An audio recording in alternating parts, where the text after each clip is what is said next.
Thanks. Thank you, computer. Thanks, Slackbot. Here we go. Ready and.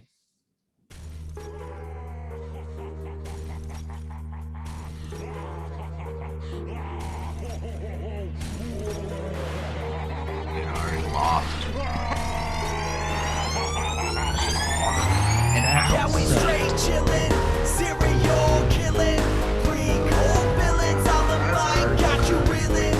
5-star rated from the floor to the ceiling. If you catch a 1-star, no time for feelings. Got a demon DJ on the ones and twos by the name Beelzebub, so don't get confused. So grab a seat by the fire, roast them all over two, and prepare to hear the legend of the straight chillin' crew.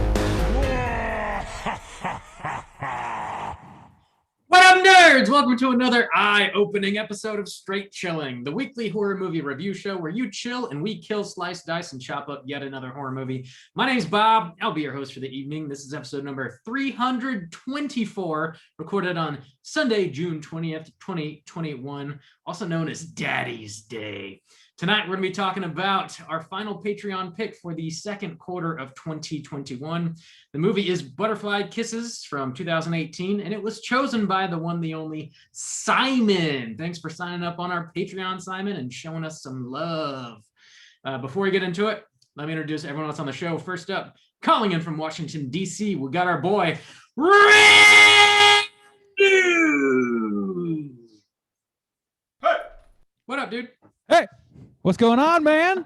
I'm ready to talk about some butterfly kisses on a midnight rail. I'm so excited. This shit is my jam. I like it. As far as I'm concerned, this song doesn't have lyrics. It's just the sounds of a man gesticulating wildly in the direction of his daughter, presumably. Which is not kosher. We don't endorse this.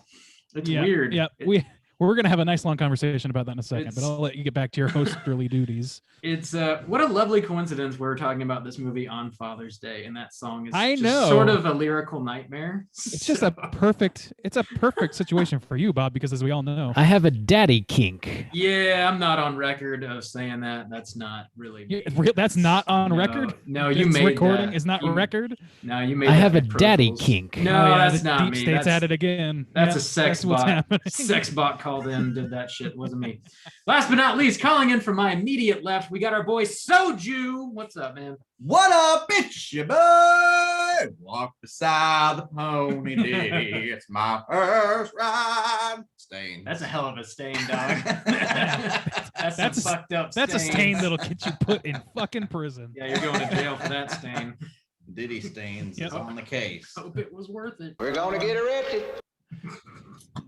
We're gonna get arrested. We're gonna get erected and then arrested. It's really they're both one and the same in this particular case. In this particular case, yes. How many references to that song are we gonna make today, boys?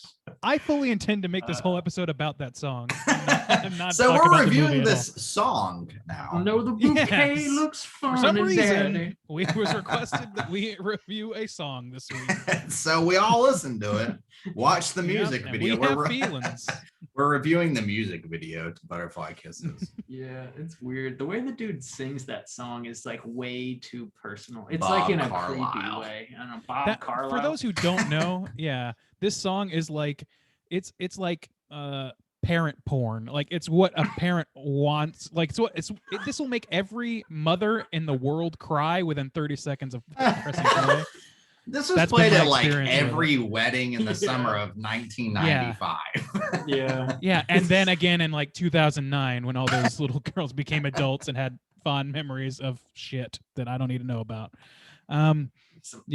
It's some wild shit. It's a song about a dad just really laying it out there and can be taken in some horrible ways if you have terrible minds like ours. Accurate. Anyways, let's go ahead and tackle some housekeeping real quick. Here is another reminder. We got our July poll pick currently posted on our Patreon website. If you support us at the $5 level or above, you get the chance to vote on a movie we're talking about this July.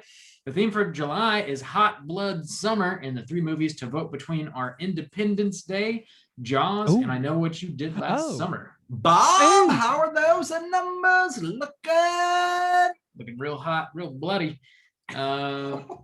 Jaws, Hot Blood Summer, dog. That bothered you, huh? I don't It's the like little that things that get combination of adjusted. things. Walk beside the Hot pony, blood. daddy. It's a hot blood It's summer. my first It's ride. my first ride. It's hot blood summer, Diddy. Let's ride the pony. I want to hear a death metal cover of that. Do we need to reach out Oh to my Meat God. Canyon and get him on this track? Oh. I don't have the stomach for whatever that would produce. Meat on the track. There are limits. We need to collab with Meat Canyon on this one.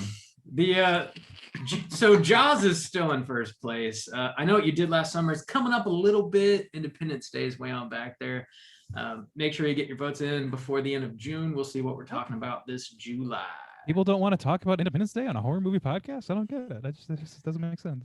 Yeah, it's a Makes sense, shocking I discovery. mean, that it's we've got made that here. one like horror scene where the alien kicks him ass. Dude, that shit fucked me up when I was a kid. It didn't an alien get punched in the fucking face? Like, I don't know. Well, Welcome to Earth. yeah, but I am still. not entirely sure that qualifies it. Dude. But you know what? Randy Quaid's in it, so you know That's that's true. pretty horrific in its own. Randu Quaid. In other Patreon news, we got a brand new Patreon supporter. We got to give mad shouts outs to. Big thanks to Survivor's Guilt for signing up on Patreon and showing us some love.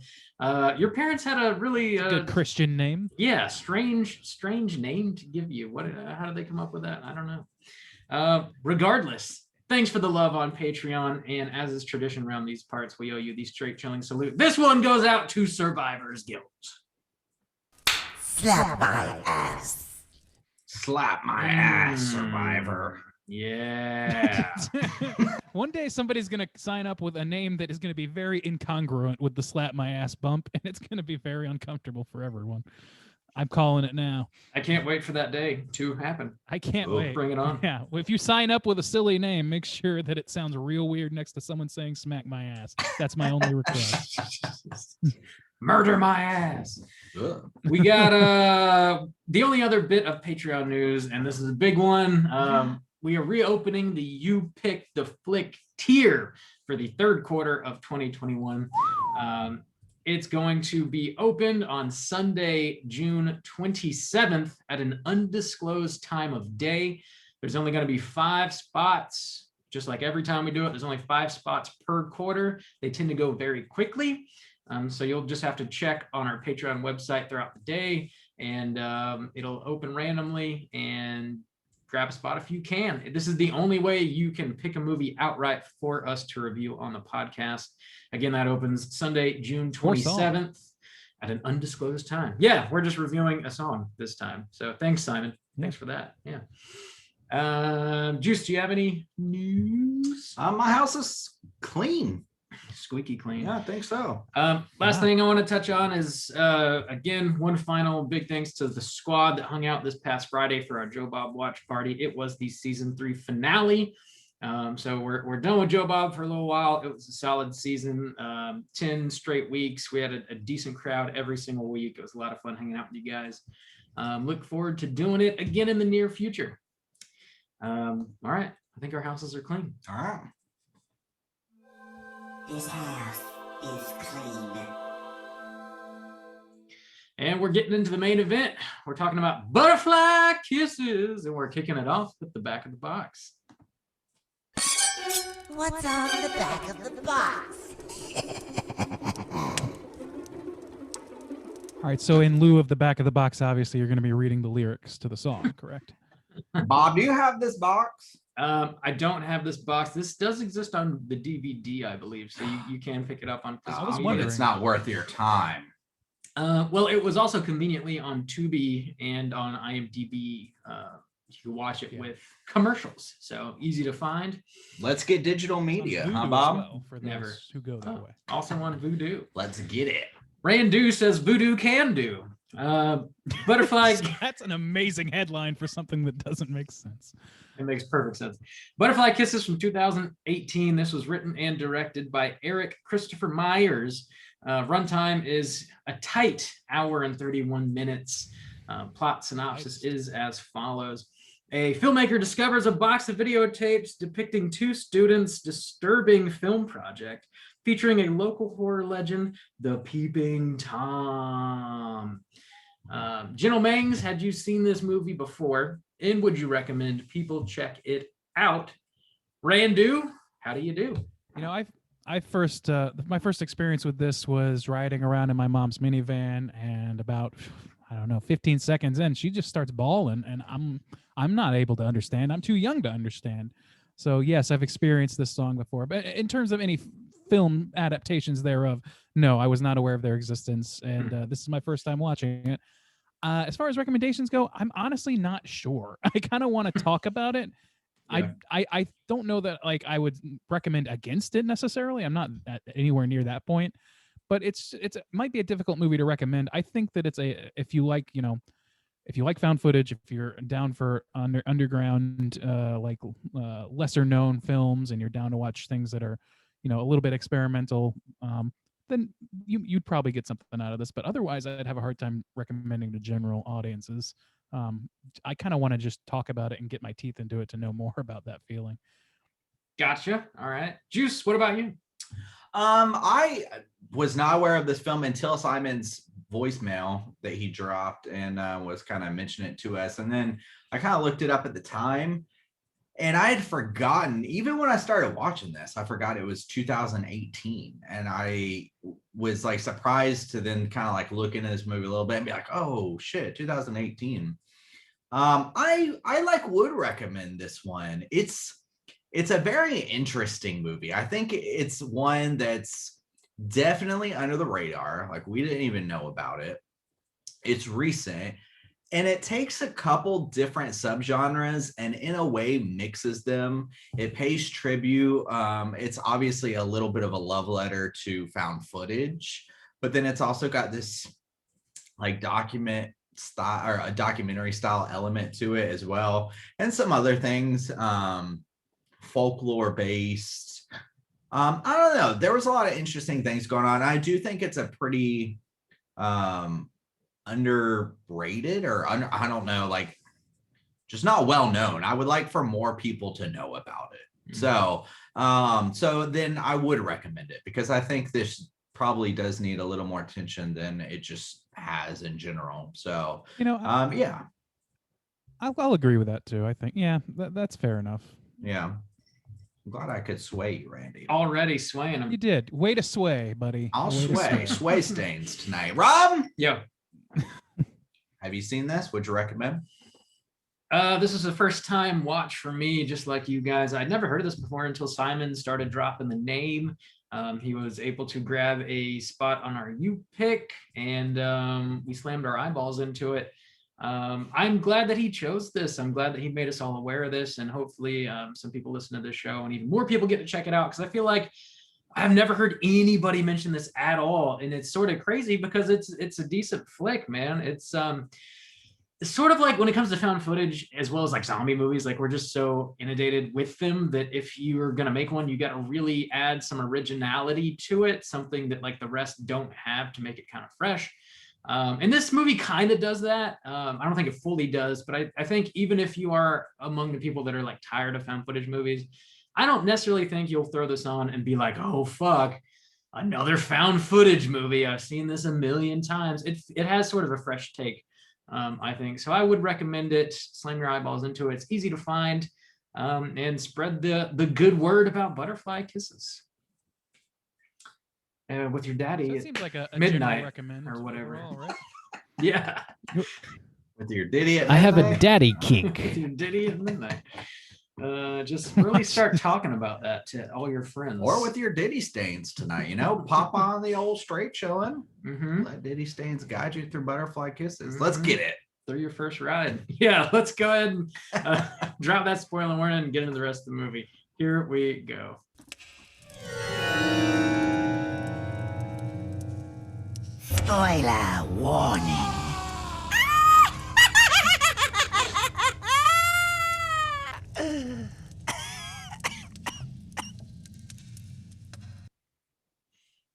All right, boys, time to fire me. Why? Oh, I didn't What? do my job. I did not type up the full plot synopsis, but Oh, I'm gonna do it. Bob. Dome. Plop the synopsis. dome, All right, boys. don't miss a beat. Yeah, I'm probably gonna miss the beer too. This Sorry, Simon, if I fuck this up, but here goes nothing. that's your starter's pistol. Go. So yeah, we sort of there's this filmmaker, this documentary style filmmaker, and he finds a box of movies in his step parents or his parents in-laws basement, I guess. They're just like underneath the boiler or some shit. And he watches them, and it's these two kids, and they're like film students, and they're making a documentary about some local folklore about this creature called the Peeping Tom. You got to like stare down this train tunnel for a full hour at midnight without blinking, and that's how you conjure the quote Peeping Tom. And then every time you blink after that, he gets a little bit closer and a little bit closer and a little bit closer to where he's all the way up in your face, and then he gives you a little butterfly kiss, and then it alludes that you get murked. So You can't blink, y'all. Can't blink. do it. Can't do it. So dude finds these movies, he's watching them, and decides that he wants to make a documentary about his journey in finding these tapes and trying to investigate and find out whether or not the Peeping Tom is real, because it turns out these kids died. He's trying to like get to the bottom of what happened to them, and he's like interviewing some of the townsfolk, and like, yeah, they're aware of this urban legend, and you know, he's getting their take on it, and he does kind of a deep dive. So you're sort of watching the footage that he literally found in a box throughout the course of the movie, while you're also watching him make a documentary about this whole process in real time. So it's there's a lot of flashing back and forth in this movie. Yeah, there's sort of a lot going on. You're following two different plots almost. And then three, kind of. Yeah. And then there's some question as to the legitimacy of the tapes that he found. Some people start claiming that he made the footage himself. He didn't actually find it. He's a hoaxer, and he's just trying to make his name and break into the movie making business with this documentary that he's sort of faking. And yeah, he sort of vanishes, and then his crew of people that he hired to make this documentary with him sort of take over this story about him. Yeah, they sort of take over the investigation because he goes AWOL, and we follow them for a little while. And it turns out it's true, and he like conjures the Peeping Tom, and he ends up getting murdered. I mean, that's well, they get some mail that includes a bunch of shit, and then including a room key to a motel, which they go to and find his dead body in there, right? And a bunch of cameras set up. So basically the implication is that it turns out it was all real. Yeah, it's all real, and he's dead, and that sucks. And then the last thing is like the girl from the first movie is in an insane asylum with no eyelids because she cut him out. She's in an insane asylum. Insane asylum. Yeah, that's like that might have been a post-credit thing, but it was on there. Oh, really? I guess I did not see that. Why? Yeah, there's once the credits roll, there is a little short credit roll, and then a little bit more footage after that. Oh shit! I missed that. God damn it! Oh well, that's the DV. They get a DV tape in the mail with that room key card, and they show the DV tape, and it's from like security footage of that girl in an insane asylum looking with at the just camera, no eyes, all creepy, with apparently no eyelids. It's tough to tell because it's like grainy as shit. Oh, no pixelated footage. eyelids. Okay. No eyelids, and she does this thing like she's touching right in front of her face or something, implying loosely. He's like right there, staring her down. Fucked up, that and she can't close up. her eyes. That's so fucked up. But she seems totally chill with it in an insane person kind of way. Huh? Damn. Bitch. Damn, I should have watched that. What happens if you just close your eyes and like don't open them again? Like, are you I good don't to know. go? I don't know because that's another thing. I guess you could have sewed them shut. It would have probably been more comfortable. Yeah. Because like at one point she said something to the effect of her cutting her eyelids off is preempted by her saying like, the last person tried to beat the blink man by putting their eyes staring out. at the sun until she was blind, but you still blink when you can't see. Sure. You can be blind and still blink. So I'm gonna cut them off, and she does it with like a piece of glass. That. And that's I knew she like did that to her eyes, but What's if that last piece of footage? what That's if- pretty cool. you just put on like your hater blockers? Like, does he know if you blink, if you got those on? Like, is that? He'll never Well, I mean, know. He'll disintegrate, I think. I'm pretty sure that's how hater blockers work. That's So- right. Blocking out the hater. Yeah, so this movie does a lot of little turns and stuff, but we have to start with Gavin because he is by far the central focus of this movie, right? Yeah, well, I also too really want to talk about the movies that I noticed that are embedded in this, and it's one thing that Uh-huh. the reason I want to go ahead and mention it now because I'm going to make little references as we talk about kills or as we talk about like plot points. Obviously, the Blair Witch is a huge one. like To the direct- point where the director's in this movie. Yeah. Yeah, I like that director he's plays a calling role in bullshit. Eduardo too. He's, Sanchez. And he's Yeah. like, this found footage is bullshit. he's like, yeah. That was an interesting. If you look in the spin. credits, he's listed as an advisor to this movie as well. or Yeah. something like a Nice. special Okay. counselor or something. So he was clearly like, the director and him of this movie, and he got together and sussed some things out together at some point, which is nice.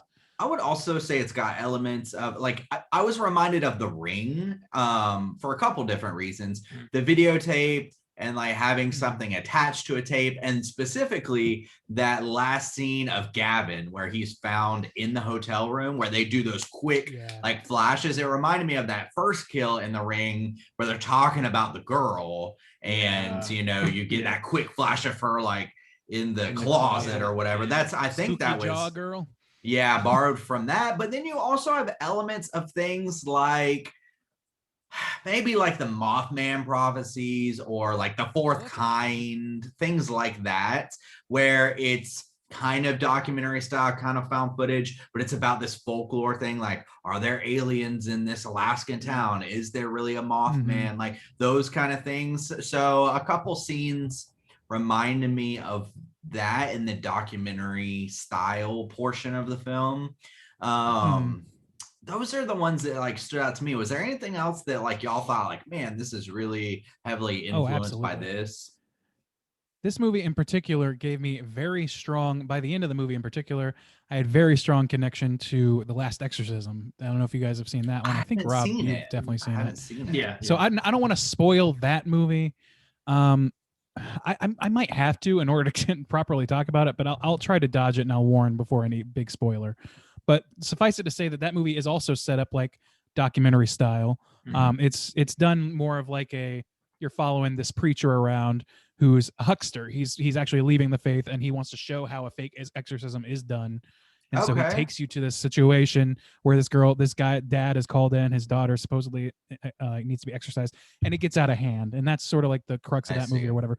But the question of whether or not it's real kind of runs throughout.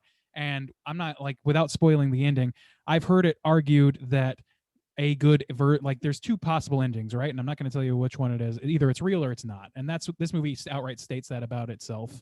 Like either this is happening and it's a real blink man or it's not. And with that movie, I've heard it argued that, this is stronger. It's the stronger ending. I've heard it argued, and I don't know if I totally agree, but people say that if it's not real, and it turns out to be like really just a profile of people believing what they need to in order to get through a situation that is perfectly planetarily sound, that's not supernatural. See, now that's interesting.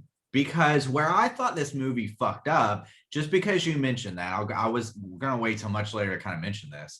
I actually was really digging on this ride, but where I think they made a major fuck up, especially with hinging so much on these types of styles like found footage and documentary, is still posing that question, like, is it real? And even in this film where like we know it's not real, it's posing the question for this main character.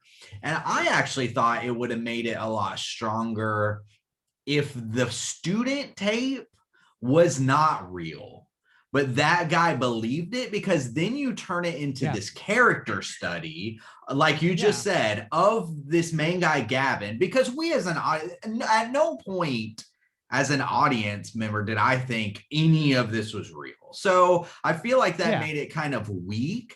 And I thought it would be super interesting if, since he's making a documentary about it for himself, if it just became this big character study that's draped in these tropes, but by the end the guy like is so fed up with maybe finding out that it's fake, but that he's lost everything because of it, that he like he's fucking too goes committed. buck wild and like kills Yeah. some people or something. But they In order to didn't. make They it real tried to somehow. keep Yeah. selling that like it's real, it's real. And I was like, that's almost the weakest route you could have gone with that, in my I opinion. totally agree, and that's why I Okay. brought that up. Is not because whether or not it works for Last Exorcism or would work or whatever. In this movie's case, I kept thinking about that argument because I totally agree. This movie does a lot of legwork showing you that Gavin is not trustworthy. The only evidence he has Yeah. are these tapes made by filmmakers, and he just keeps insisting they're real. He doesn't have anything else. He doesn't investigate any further, and he selectively interprets and shows the footage to people in order to elicit the response he wants. There's no science to this. This man desperately needs this to make sense to him, and for them to then at the end after doing almost no legwork to the supernatural side of things, then just lean into the supernatural real hard. It didn't seem earned to me. It seemed like the opposite of what this movie was going for, and it made it less interesting to me. Although there is some sort of saving grace with the idea, I do kind of like, if they go that route, the idea that the director that he hired has almost kind of taken up the mantle and become the person obsessed with this tale. Yeah, like it keeps and infecting. I'll get other into some more people. details about that. I know we don't have a lot of trivia, but I might bring up some trivia I found out on my own about this as we go. But I'll get to that later. But it ties into Okay. what I'm talking about now. There's like a little bit of but yeah. trivia, but we'll talk about that later. Yeah, I think the most I guess the most go ahead, intriguing portion of this movie is like learning about Gavin, because he's like very hard up for money, and he blows all of his cash that like is set aside from his wife's parents for his kid, like on this documentary. So he's like kind of a bad dad. He's not really like doing his fatherly duties and squandering what little money they have and shit. Like his kid openly- needs shoes and he can't afford to buy him shoes and shit. So you're like His not. wife is like.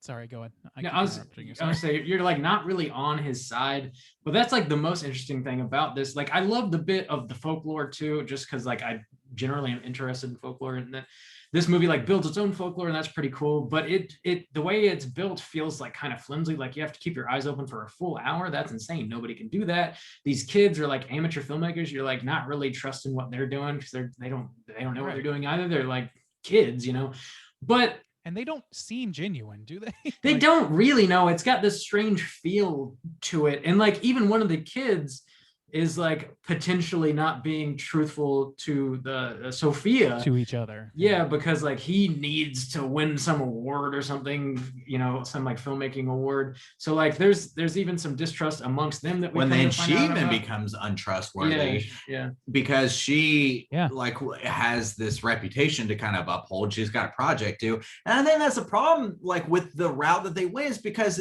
the whole time they're just constantly sowing doubt. And again, Yeah. like it plays off this idea of like when the Blair Witch Project came out, people thought it was real, and I like that because we talked about that when we talked about the Blair Witch. So that's interesting, especially if you're making a movie that's almost in a way like a love letter to those style films. So I appreciate that. I actually thought that was strong in sowing this doubt and things like that, which I loved makes that, it such a strange choice that they then went with it's real. I totally agree, and that's the thing is like this movie does so much. Like this whole movie is a metatextual conversation about found footage and Yeah. its efficacy and how people like will cut footage together, or like what if a person really found footage but was like corrupted by his own greed or need for attention or whatever. Yeah. Like that's an interesting fucking story on its own. You It could was, lean into yeah. that. And like, but to then like, if you're gonna sow all that doubt, you also need to sow doubt in the other direction as well, so that you know we're not shocked. The problem is that this movie does a great job of sowing doubt because it points out things that are like part and parcel to making films in the found footage space. Like, yeah, you can hide a lot with found footage because you're not supposed to be getting a good shot. So every Yeah. bad shot makes sense. Mm. And that makes perfect sense. Like that's something that we know as savvy audience goers. And that's one thing that I really loved about this is they did not pull punches in terms of poking holes in this footage, but that's all they did. They didn't amp it up. The only thing that ever like was supposed to convince us that it was real in the initially throughout the most of the movie is them saying like, I can't believe nobody believes this. And it's all like, first it's the two filmmakers from the night from 2004, Yeah. and then it's Gavin. And, But see, that it just was doesn't. I was gonna say that's one of my favorite parts because I What's that? liked it. That actually felt authentic in the way of like this man is so I liked it for the character study. This man is so desperate, and he's already. No, I liked been it if they had beaten stuck the down. landing.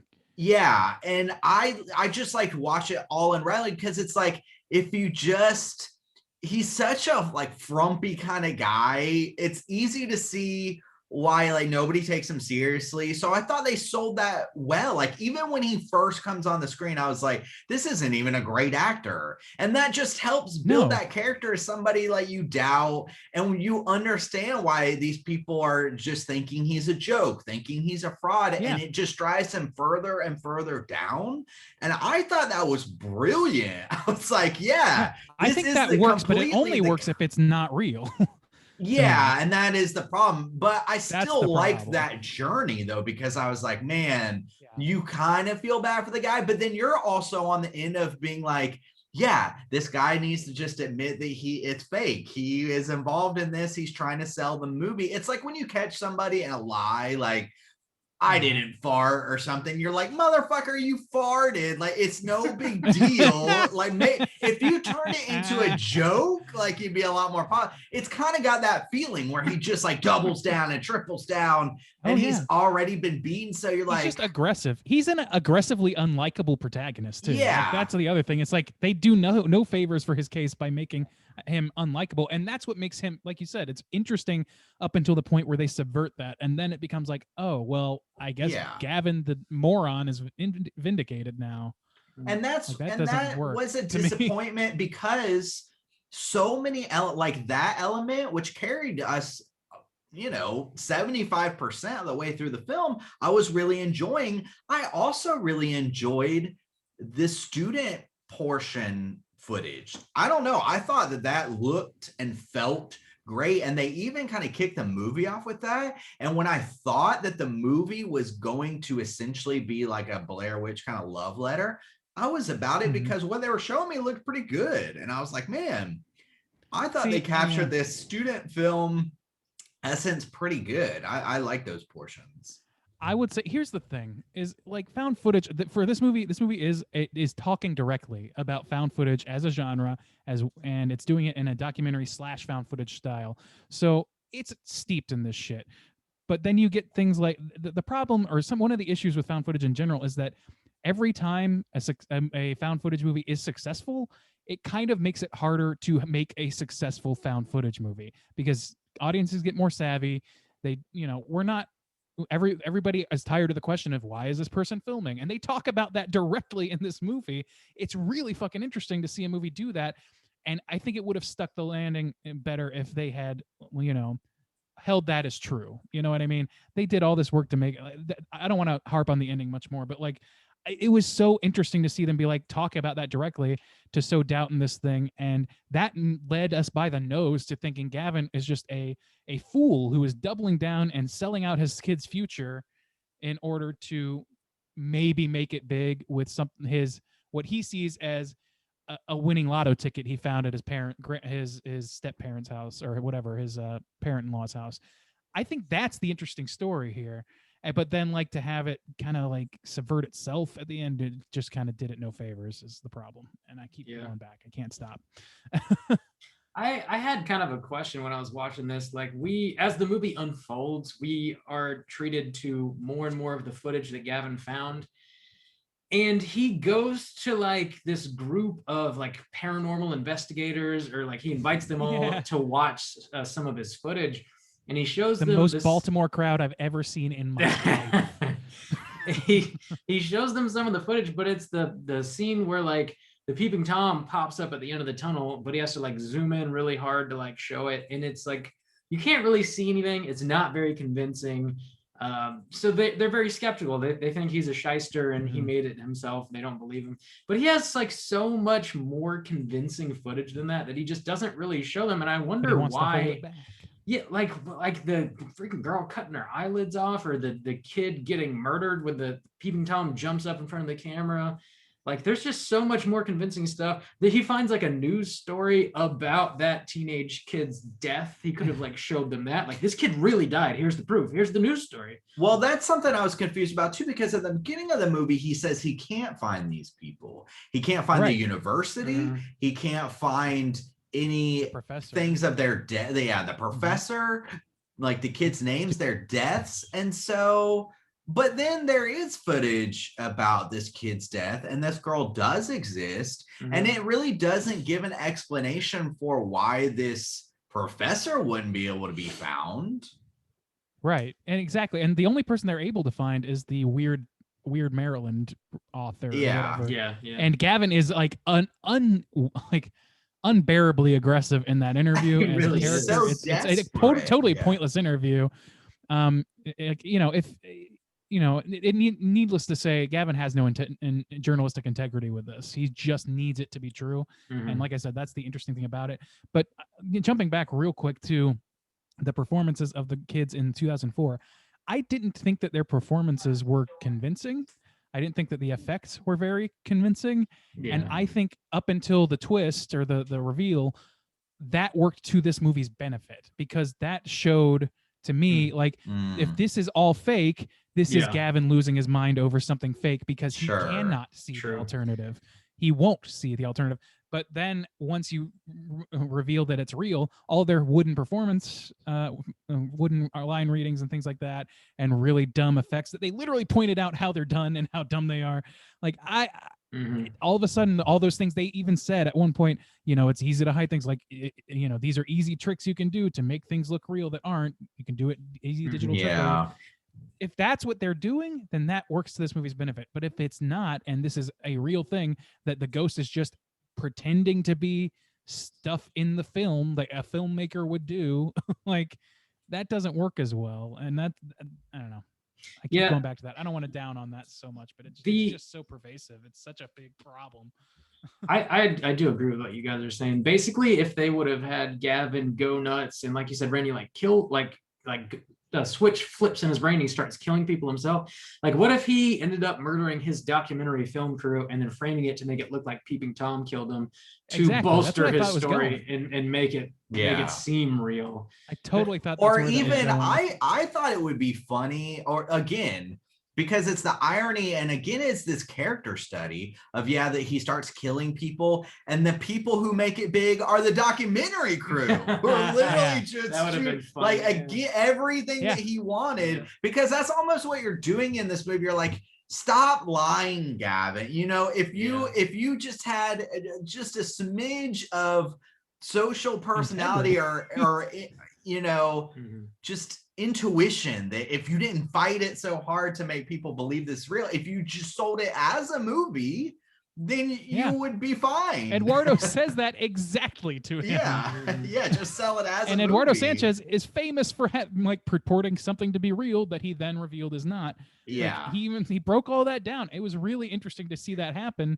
I did as part of the text of the movie. I love that. But also, here's where I got to reveal sort of like the extended universe of this thing that I found. Oh, okay. Cool. So at the end of this movie, you have the filmmakers arguing, the director and his crew arguing about whether or not they pushed Gavin to this point, because they did stage that interview with Eduardo Sanchez, specifically to have Eduardo Sanchez shit down Gavin's throat and fucking call his ass out. So he call him out and make him look like a fool, and give an ending to their movie.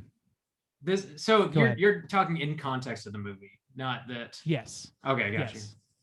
No, yes, no. Gotcha. As far as I know, that did not happen in real life. Gotcha. But so what's interesting about that, first of all, is so not only are, like, at least the way I was thinking at the time, not only are these two kids faking something, but then Gavin was faking something, and now on top, in order to get an ending, and the documentary filmmaker of this movie is now faking something, or like involving himself in the story to a point where he corrupts the story.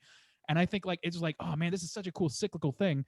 Then when it becomes real, it becomes a totally different thing. But I was like, man, this is interesting. I bet you they really put out this Butterfly Kisses website with a countdown and all this stuff to promote the movie as real or whatever. And in the opening or the right at the beginning of the credits, it says something like, it keeps pressing on the gas pedal of this being real. Like, Gavin's, I forget what it says exactly, but it leaves it as like, this really happened. We never found this. And then it showed a video of this girl. I went on YouTube and I looked up the name of this director, the actual director of this movie, and the name Gavin York. Eric, I can't remember the guy's last name. Eric something is the director of this movie.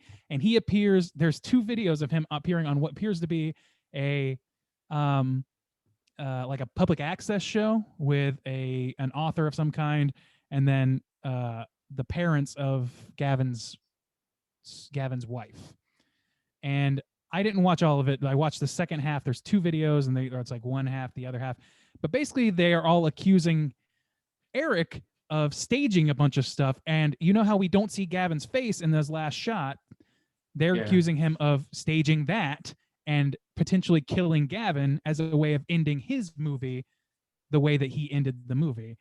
And it's so fucking weird, and I don't know what to make heads or tails of it, because at the end of it, like, it's very like, it feels very much like, my God, are they going to do this thing where at the end of this movie, they said in 10 years, we'll see these found footage tapes. So are they going to make a sequel in 10 years and thinking the long con on this? That would be so fucking interesting, because they can insert this footage of Eric going insane, and he's now the lead character losing his mind over this fucking same story. Dude, that would be awesome. That's like a one be kind of the amazing. dead type situation. Right. Yeah. I would love that. But then at That the is end pretty of cool. those videos, they say something like, this interview is fiction about a fiction about a fiction.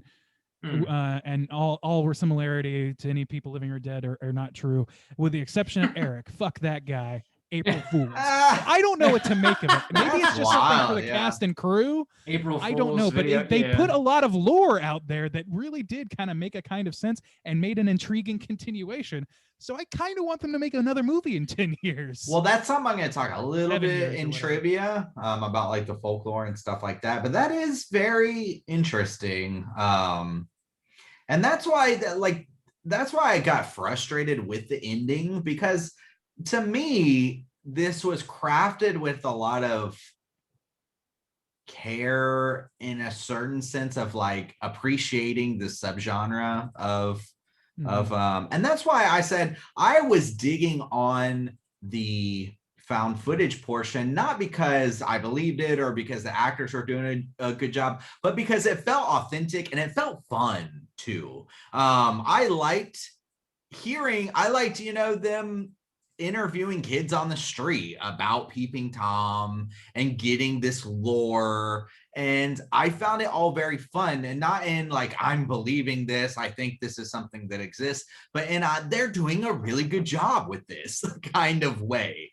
In a similar way, Blair Witch kind of does it after. It's almost like watching Blair Witch, knowing, of course, 15 years removed from its initial release and knowing the impact and stuff it had. It's like watching this, knowing, how much some people love found footage movies and like which ones are the most popular, and seeing how somebody's like kind of, writing a love letter to that. And that's what I was enjoying about it. And I do think that that's still fun and good. And I enjoyed that ride up until it became essential for them to sell the idea that it was actually real, which did leave the bitter taste. But I don't want to like keep harping on that. It's hard to, because that's where everything leads. But the ride itself, I was really enjoying. And even though the movie didn't end the way I wanted it to, or the way I think is the most interesting, like, yeah, it almost ended in almost, in my opinion, the worst way it could with where these things were going. And yet still, I think it's a pretty fun movie overall.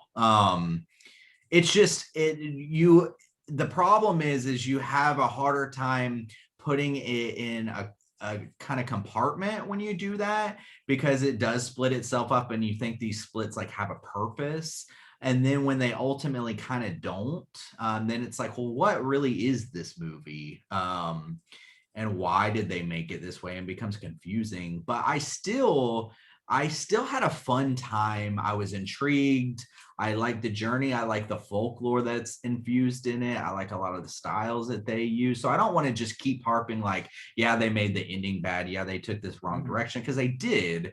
But even still, when it was done, I was like, that was fun. That was a fun ride. I love thinking about this movie. That's the thing. Like, Yeah. like I think that, like, honestly, it's that extended universe little thing.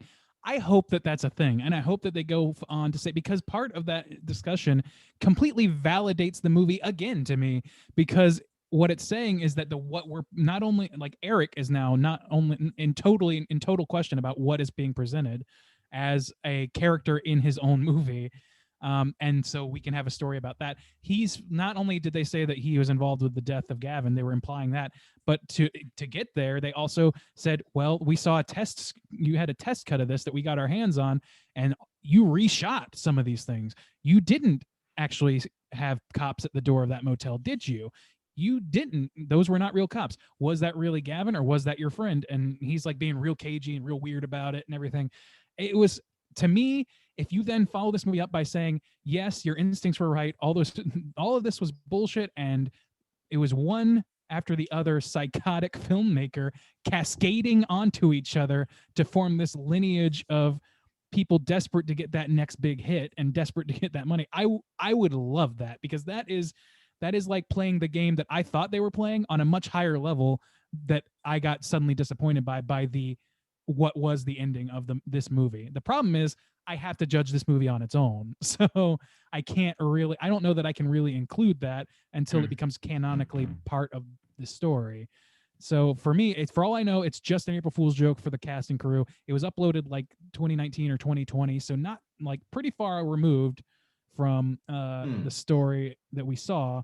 So I don't know if it's like a playing along game or if it's something else. But so I just can't count it as part of my thing. And my experience with this movie was interest, like kind of elation at the idea of, oh man, they're really pointing out these things about found footage, about how difficult, like every trick, so that it makes it even more difficult to trick people. But because of the context of this movie, the fact that these tricks don't work so well actually enhances the movie. Like, I loved all that, and then it just kind of fell apart right at the end. So I gotta count that. Like, you can't. To me, it's like really bad case of not sticking the landing in a way that's satisfying, at least within the context of the 90 minutes given. So Yeah. I don't know. Yeah. I'm kind of rating it at this point. I want to talk about the folklore a little bit. I love when movies create folklore for the movie itself. Like Candyman does that. This movie specifically reminded me a bit of the Babadook. Just like the design of the Peeping Tom character, you know, he's got the coat. Definitely. And he's sort of like a black silhouetted figure with like a man. I kind of wish that they had gone more of the Babadook route, where like you see the Babadook, but you don't really see the Babadook. Like they do sort of, they have a scene with like a classic jump scare that like did make me jump, but it like kind of just full blown shows Peeping Tom's face. And it's like sort of distorted, but I feel like they just give you a little bit too much. Whereas like the Babadook does that well. That's also largely why the Blair Witch Project was so successful. It's like the actors sell it for sure, but they also don't show you the witch. They don't really show you a lot. They show you like stick figures hanging from trees and stuff, and you're like, wow, that's weird. How did that get there? I kind of wish they would have kept played it closer to the vest, I guess. The thing is, like, yeah, the only part where that really bothered me, I agree with you generally, but I think the real culprit is that scene on the football field. Where you just had a dude on that looked like extra cheap, even for faking it. Like, even if you're putting it in context of this is fake, I was like, man, it's tough to even look at this because it's too on the nose.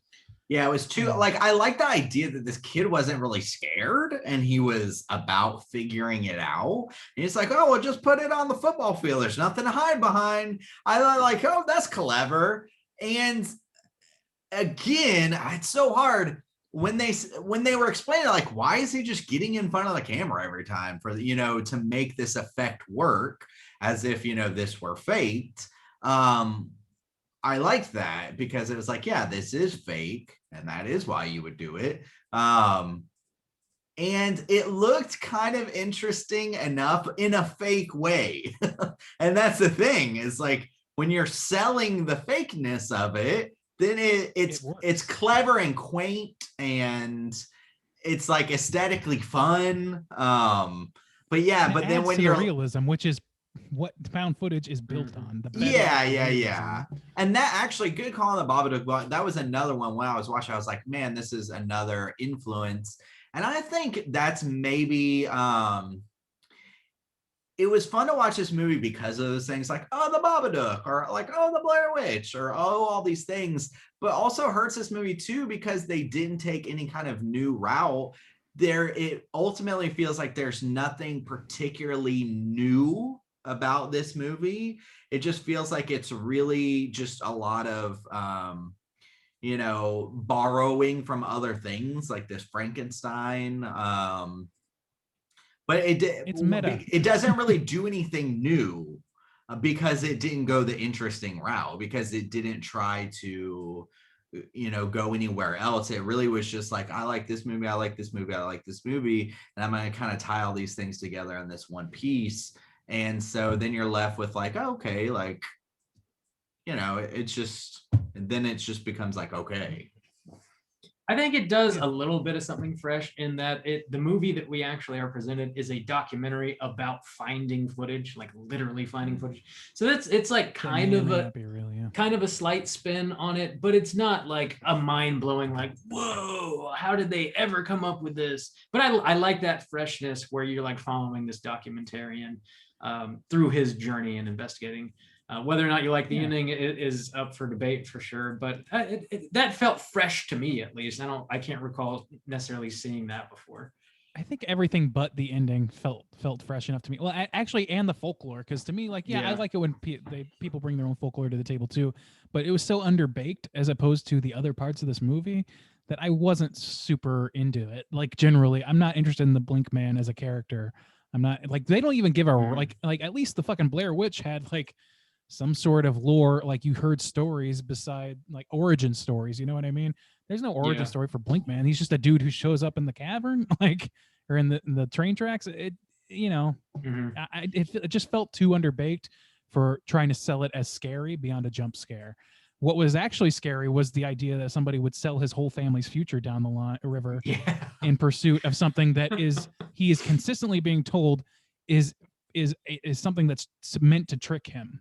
And the generous interpretation up until the ending is that Gavin is being tricked by his own ambition, his own greed, and his lack of, he everything else is taking second win to that second spot, including his own fucking son and wife. So that's the more interesting story, and I just wish that story had ended a different way than, oh, but the Blink Man got him because he was so desperate. He actually said Bloody Mary 5 times or whatever. Like, that's not that strong. It just kind of undercuts the real tension of the movie to me. Yeah. I also didn't get, the problem is they set things up, which is okay if it's fake, but when it's real, it's like, how did the Blink Man ultimately get him? What's his name? Josh or Gavin? No. The kid. Because he made this whole plan. It was it seemed pretty foolproof. And then also then Feldman. Yeah, Feldman, that's right. So he had like this whole plan that seems pretty foolproof, and yet for whatever reason it just didn't work, or something that wasn't clear to me. But then also, if the girl is still alive, okay, so if the footage shows that the girl is still alive, then why would it get Gavin? And why would it take so long to get Gavin? Because they say from when he found these tapes and put all this shit together and everything, it actually, like, he took time and actually did it. But if you're following the timeline of like when Feldman, dealt with the Blink Man, and it was actually the camera, it wasn't Feldman, and then it passes on to Gavin, but for some reason it doesn't pass on to the girl. Like, it's just so full of holes at that point. Well, no, I think that to explain that, I think that can be explained, because I don't think that the girl uses that camera. It's constantly being pointed out that she's using the handy cam instead. Yeah, So but I she's think the still idea is that watching the footage Feldman was- with Feldman, which is what right, Gavin but Feldman does. actually was the one looking at the camera while the thing was arriving. I think that's what triggers it for him, and I think that's what triggers it for Gavin, at least within the lore that they're presenting, because both of them actually stare down the fucking thing with their cameras. But They're the not ones actually there Gavin. doing- By time Yeah, Gavin Gavin does. actually, Yeah, I think it no, hang does. on. By time Gavin actually takes the camera to the train tracks, right? By the time he actually does that, he's already feeling the butterfly kisses on his face. Because remember, he's already like scratching out of his face. They like go up to him and they're like, Gavin, what are you doing? And he like won't speak to him. He's like acting real crazy. He's like scratching at his face. And then that's when he like disappears into the night. So he was like drawing in earlier footage. Somebody was like focusing on his hand and he was like drawing the symbol just like Feldman has. Yeah. Like he was already infected. Maybe. And so I Maybe. was like, I mean, well, those could be taken why as is this infection signs. transferred Sure. onto him? So maybe maybe you're onto something. To me, I think you could explain those away, but it's not wrong to say that those are misleading moments. So yeah, I guess that's true. I think that like He could have just been The whole crazy. Like he could have gone crazy. Yeah, that's true. Really? Yeah. Yeah, that's the thing, is like he could have been like he like that's the thing, he was under an immense amount of stress. He could have been going crazy enough to then go do a thing which he believes will kill him, and then it does, because guess what, it's true. If that's the ending they're going with, then that could have been the sequence of events. He was going crazy, but then he instead just did the thing that'll kill you. He just killed himself essentially in order to prove himself right. Yeah, I don't know, but it's it's a fucking fascinating thing to have a found footage movie or a documentary style found footage movie talk directly about the art of making a found footage convincing, because the whole thing about found footage is that it's about immersion. I like found footage because it's instantly a nice way of me feeling immersed, even if the plot isn't as good, even if X, Y, and Z isn't as good. I'm into it because I can really sink my teeth into the suspension of disbelief. But with every movie you see, you get more savvy, and it gets harder and harder to get that illusion to work for you. I've noted, like, certainly with the gamut that we've seen over the last several years, not always done very tastefully or artfully. So this movie, like, taking that head on and trying to do something different is very admirable. I just kind of think that the ending is the biggest blunder for me of this movie. And if it wasn't for that ending, I really think this would be a very fucking special movie overall. Yeah, I even like how, to your point here, this movie starts off with like Gavin commenting about how to craft a successful horror movie. When he finds the box in the basement, it says "Don't watch" on it. He's like, "Oh, isn't that super creepy?" And that's just how every good horror movie is supposed to start, right? So you're like already set up to believe like, oh, he's totally like framing this whole situation. He didn't really find a box. He planned screams it. Huckster. Yeah. So it really starts framing the situation for you to think a certain way. And I guess the filmmakers were like, well, we're going to frame it that way. And then when the end comes around, we'll pull the rug and the audience will be very shocked to find out it is indeed all real. But it's not super effective. I think largely to me, it's not super effective. They don't even entertain the option. Yeah, that's true. The effects are obviously pretty low budget, and I think that makes it more difficult to believe because you see the Blink Man so much. So like when the end rolls around, you're like, I don't know, man. That's why it was so brilliant that they wrote that into the story by saying like, they're fake. That's part of the story that they're fake. Yeah. That's why they look bad, because it's part of the story for them to look bad. But then that's all kind of retconned at the end.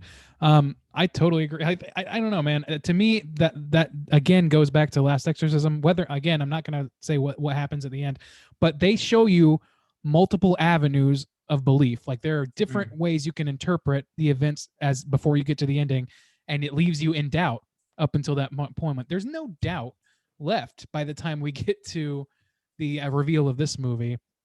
Like literally right up until they find him in the motel room, there's no question to me that this is a movie about a guy going insane, trying and selling his family's future, and the stress of that all getting to him, his unfulfilled nature of his career or whatever, all that stuff, that all sinks him. You know what I mean? And that's the interesting story.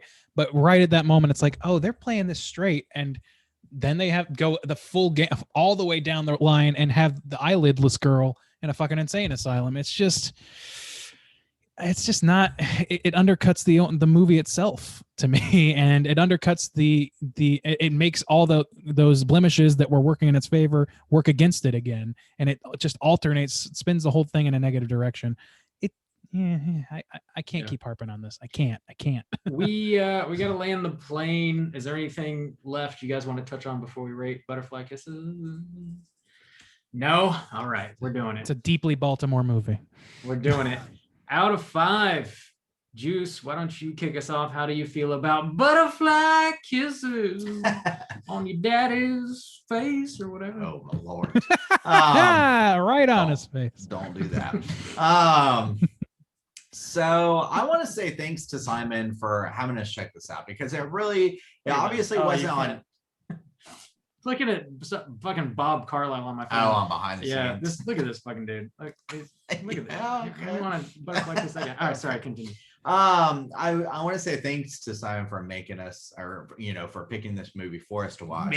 Making us. But because it wasn't on any of ours radar, and I really did. I was trying to be careful because I didn't want to just keep harping on this movie, because I feel like if you just listen to the past hour, it probably sounds like we don't actually like this movie too much. I actually really enjoyed watching this movie.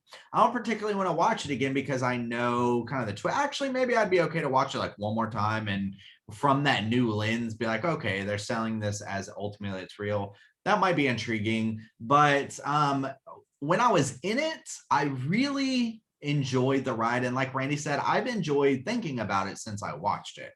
So I want to kind of set that out there, that I know we kind of pick it apart and that's what we do, but I really did enjoy watching it. And I'm glad that we were made aware of it, because I do think it's got some solid, strong points. Again, I'll kind of go over those. I don't know if I have a lot of things new, but I like the folklore. I liked everything pretty much about the student film, except that at the end they try to sell that it was real. But like when I didn't know that and I was experiencing it, I liked it. I thought that they crafted this character of Gavin so well, like as this poor kind of pathetic man who you can't trust and who is like selling his family out. You're really kind of circling something there. Well, no, really circling something there. Well, no, that you just they crafted that character so, because like even Bob said from the very beginning, you're like, I don't trust this man. I don't. So it makes perfect sense why nobody else would, but you also, since you get this documentary style, which is another brilliant move, you get to see why his life's so bad, or like why you should actually feel a little bad for him.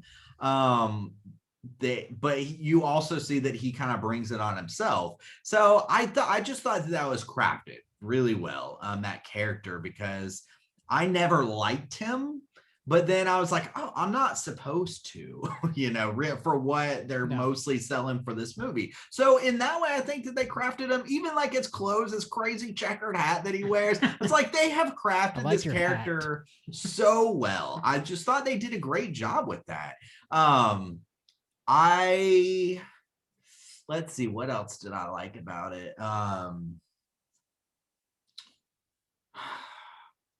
I like just kind of the general folklore, because it does have one of those things where it's like, who could keep their eyes open for an hour? But then I like the little like science things behind it. Well, we'll use a camera, and then, we'll set it up on the field. I like discovering these things with these kids. It was just, I was like, that's a cool movie. I like this movie. And almost in a way, I wish that just was kind of its own movie in a way. Even if it was a short film, like a 45-minute film, I think that would be really cool. The negatives, obviously, the ending fell flat for me. They just don't justify any way that this could be real, or why that you should take that route that it's real. I think that's just a strange choice that they made. I don't know. I like the little scenes again, like of the little guy popping up, like and just coming out. And they even tied it to some real like German folklore. Like we call these types of ghosts or types of specters like this thing or whatever. And that was cool too. Like I just liked all those little bits, and even meeting with like the Bigfoot guy. Like I thought that shit was like really funny. Like the expert. It's like calling old Frangione or whatever. Franzoni, like calling him. Oh, are you up talking and be about like, the weird Maryland guy? well, there was two guys. There was was there one someone foot, else? and it literally was like Bigfoot specialist, and he was the guy who was in the like Zoom call, and he was like, he's like, you're okay. paying me for my opinion, and my opinion is that this is fake or whatever. He kind of freaks I didn't out. catch that he was a Bigfoot guy. Yeah, That's so it's like, oh my god. I don't know. I just liked all those little elements about it, and then there was this kind of mystery, like, oh, these kids have disappeared, and I don't know. I liked a lot of the pieces. Ultimately, just in the end, they couldn't quite rein it in. And if they did, this would have been like big surprise. But still, I liked it. I do think it still deserves more attention than it gets. I like to see all the little pieces of other horror films that I liked and I got to see that they liked. The director from like Blair Witch Man, I thought that shit was funny as fuck. Like it really almost had this little element of One Cut of the Dead, which I think is a brilliant fucking film. And I think that this movie was on that path and it could have achieved something very similar, but it just didn't, which is unfortunate, a bummer, for the potential. But for what we actually have, I think it's still pretty solid and it was fun. I like thinking about it. I've enjoyed talking about it. So I think ultimately I'm going to give this one a 3 out of 5. 3 out of 5 from Yeah. Jews. Bob? Yo. Oh, I think this title's terrible. They Okay. should have named it Peeping Oh. Tom. You know, Like they you should don't have like named it butterfly something else. kisses Not Butterfly at the Kisses. midnight prayer. Like I just just regardless of the song, like I know we all think of the song, Hell yeah. but I just think that it was a poor choice. I did Peeping Tom or Well, yeah, the connection to Blink Man- the butterfly something. kisses as an idea was not that strong to me. it to was begin with. true. It Yeah. wasn't. So I poor choice again. Bob, Yo. Butterfly Kisses out of 5. What you got? Similar to you, man, when I was watching this, when I was sitting down, I was like in it along for the ride, like stoked to find out more about this like Peeping Tom folklore, stoked to find out about what happened to these high school kids. Did they actually die? And I was stoked to find out about whether or not Gavin was just lying to us all, which he definitely seemed to be doing. You mentioned that Gavin, the actor they hired to play Gavin anyway, was like not a very strong actor. I think he was acting that way because he was supposed to. Like he wasn't supposed to be coming across like very convincing, and I think he nailed that really. Like I enjoyed watching him on screen. Like I didn't enjoy his character like as a person. He was a shitty person, but I enjoyed watching him on screen because you're just like, this guy's like he's like a used car salesman. You just like don't really believe him, and you're like, there's something off here, and I don't know exactly what it is. H. Macy and Fargo, isn't he? Kind of, yeah, he's got that vibe, but like I think that actor like really nails it, and I enjoyed when he was on screen. I enjoyed watching him work. The kids didn't feel like super solid to me, but also the footage was like sort of, it was black and white, grainy, and it was you know, they're supposed to be like high school age kids, maybe early college age. So Your college. yeah, college kids. So I don't know. Like They're I definitely guess. college. I guess they did a decent enough job. I'm just a sucker for like folklore in movies. I love that shit.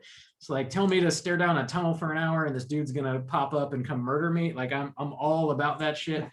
I also I thought the freshness of like taking the documentary and the found footage and like slamming them together was really cool. I enjoyed watching that because you got like two stories unfolding at the same time, and I like how they bounce back and forth between them.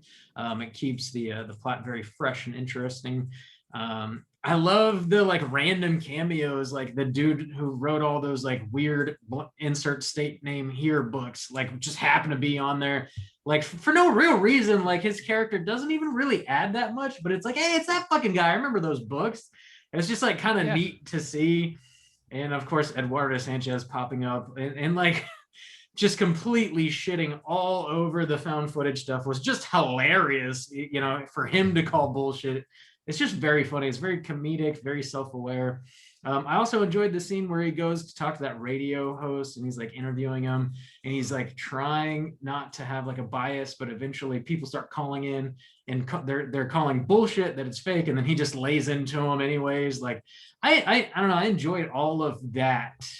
The ending probably wasn't as strong as it could have been, like we've discussed, but still totally a decent ending, which makes this movie still a very enjoyable ride. And I think more people should be aware of it and should definitely watch it.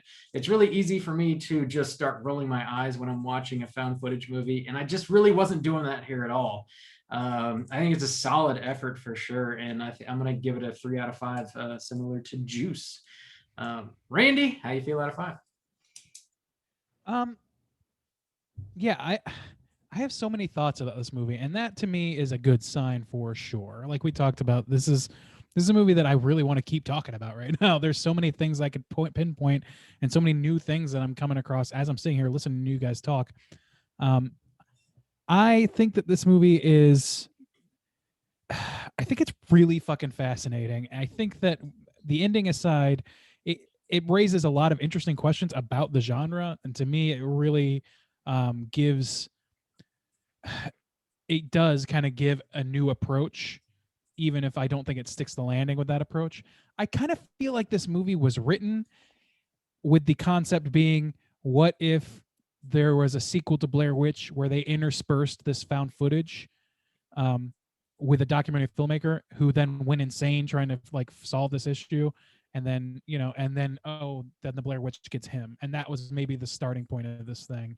And I can understand that. I don't think it sold that particular story necessarily, but I think it's really fascinating to look like the story beats of the kids, the college kids, is pretty not that far off from the Blair Witch itself, and intentionally so. Like right down to the style, like they did the interviews, like the beats of that story are not that different. And to have then instead of having Book of Shadows or whatever they tried to do, if they had made, or even Blair Witch with Adam Wingard or whatever, if they had done this sort of thing with it, where Eduardo Sanchez is putting together this film based on the found footage that he supposedly found or whatever, and then he like writes himself into the story as a character. I don't know. I just think that's interesting too. A Human Centipede 2. Oh man. Did they do that? Yeah, Human Centipede 2 is a guy being inspired by the film Human Centipede. Like he's watching the film in the movie. That's what Randy likes. Randy loves Human Centipede 2. You heard it. It's just what I'm about. Anyway. I'm about butterfly kisses. I didn't think that the folklore was well baked. I don't think that the folklore was well baked. But I do think for the purposes of this movie, it worked fine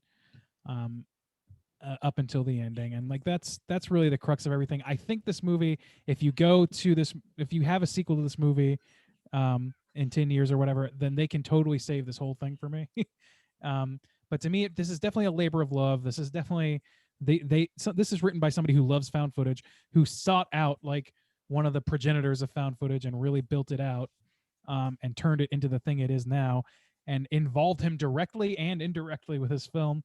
And then on top of that, like I also loved all of the little bits where they were poking holes in things and saying, yeah, it's easy to hide this because it's a digital camera, and all this other thing. I don't know. I loved all of that stuff. I kind of want to know. I want there to be a sequel to this movie is kind of the thing.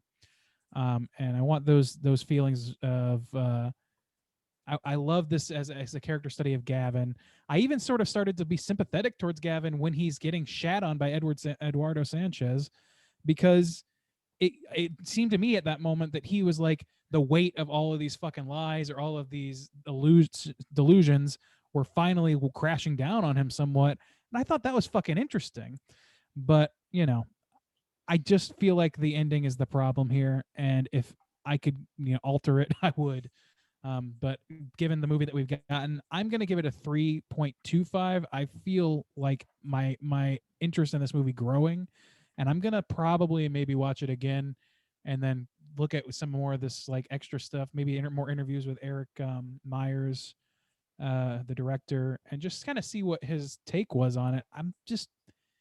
I agree that this could have been One Cut of the Dead for found footage as opposed to for zombies, but they just didn't stick the landing.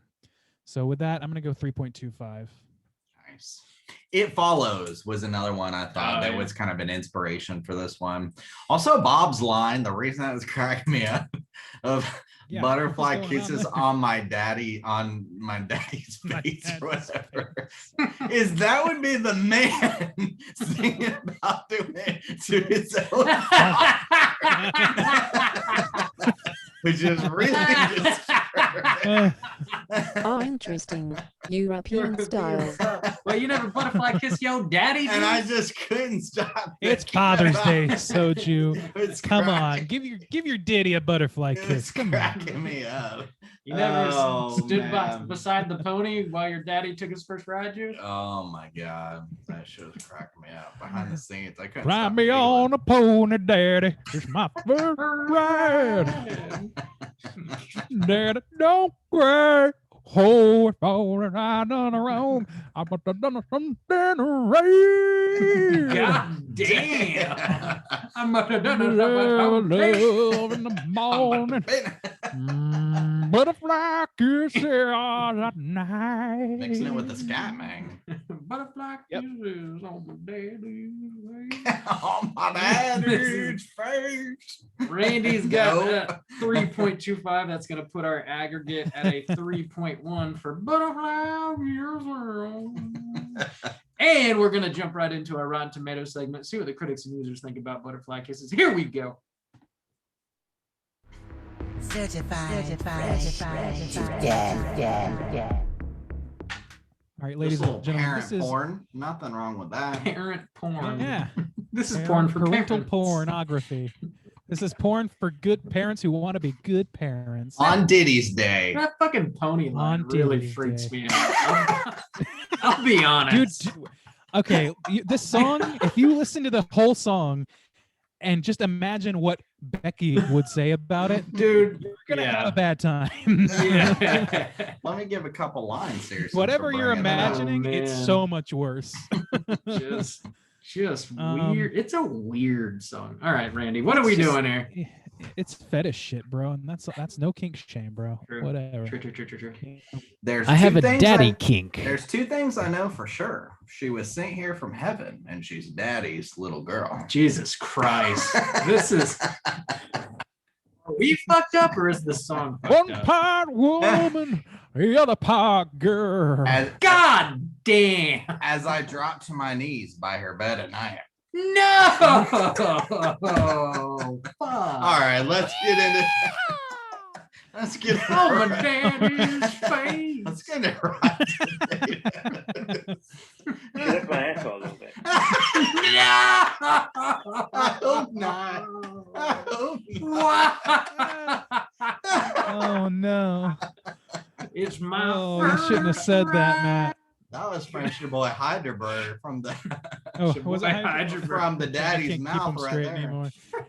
Straight Old from the daddy daddy's bird. mouth to your brain. That's a gnarly ice cream cone right there. God damn.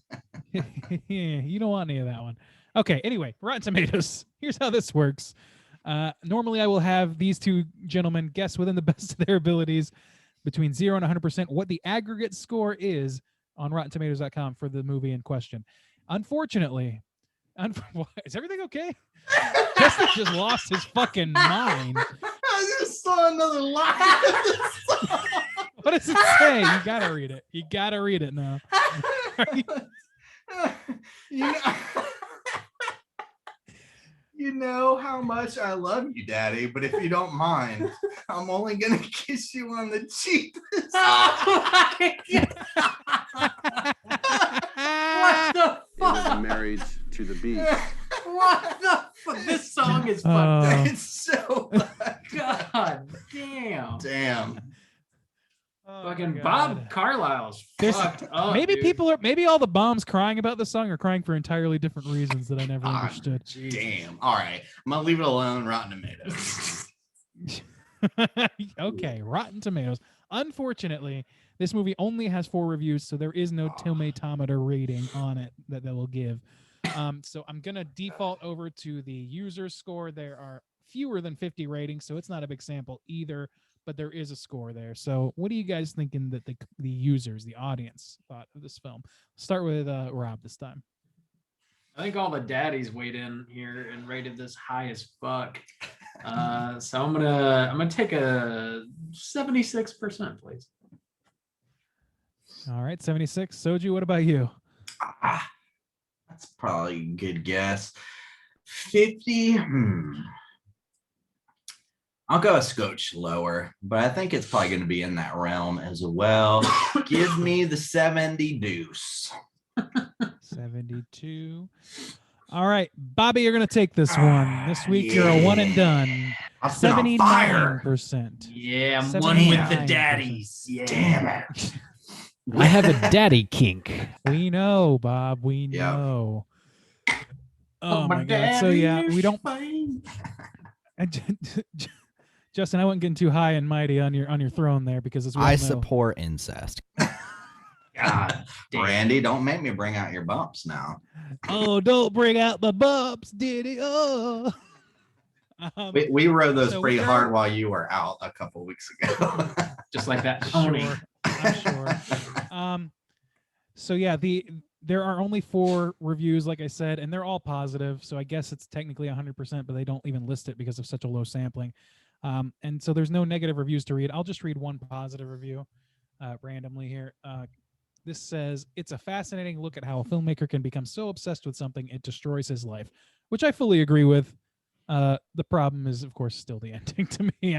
That's the part that I can't really get over it. Can't do it. I don't know. Just can't fucking do it. But yeah, that's pretty much Rotten Tomatoes. Fuck. All All right. right. Solid 79%. I like it. I like it. Let's go and jump into our trivia. It's totally time for trivia. All right, there was just a scotch on this, but the first one was super interesting, so I figured we go ahead and do it. Let me get off these lyrics before I lose my shit again. The song, man. The viral marketing campaign for this film was so successful that the Blink Man legend was included in a book on local folktales called Haunted Ellicott City. Is that how you Ellicott City, thank you, by Shelley Davis. Wingnut. Nailed it. Yeah, I'm killing it. After the book was published, director Eric Christopher Myers, good Lord, what is wrong with me? Reached out to the author to let her know that Eric Myers. Eric Christopher Mears. Christopher? Reached out to the author to let her know that he had concocted the legend as a marketing campaign for the film. Despite Myers' concerns that she would be angry, she said that I thought it was genius. The footage for the student film was shot on 1080 film and re-uploaded through filters to create the found footage effect. Ooh, that's really boring. There's one more. Let's see if it's interesting. The original footage for the film was over 3 hours long. Damn. The final conversation toward the end, where the cameraman is turned off by a Frankenstein mashup of unused footage from deleted scenes that may or may not end up in the director's cut. Oh, are they talking about doing a director's cut? I guess. Oh, okay. The final conversation toward the end, where the camera is turned off, comma, was a Frankenstein mashup. They didn't put the comma there. Was a Frankenstein mashup of unused footage from deleted scenes. Okay, I see. Gotcha. Man, I really do wish I had seen that extra footage at the end, though. You go back Have and to watch watch it again. Yeah. Yeah, it is on It's, Tubi. you know, so- it's a good shot. You know, Yeah. it is what it is. Yeah, I can We pretty talked much all about the imagine internet. it, I guess, but I was gonna bring this up. I completely forgot to mention this, but okay, really quickly, the part of this movie, even if you take this movie sort of at face value, or as like, okay, so it's all real. If you take it at that point, there are some plot holes, and the one that I immediately thought of was not only are like half these people missing, like we talked about, like, oh, we couldn't even find this news report that they filmed from a camera, but not yeah, only that, but in that news report, the reporter announces like in this she said something along the lines of like in this house just this morning Feldman was found dead, and there's no first or last name given, just Feldman. So My I was boy like, Feldman was dead. if you think this is real after My that, boy. you are out of your fucking mind. There's no way anybody would believe that shit. Anyway, but yeah, so little things like that. But I just thought that was funny. All right. You know what time it is. It's time to go hunting. We're talking Cooter of the Week.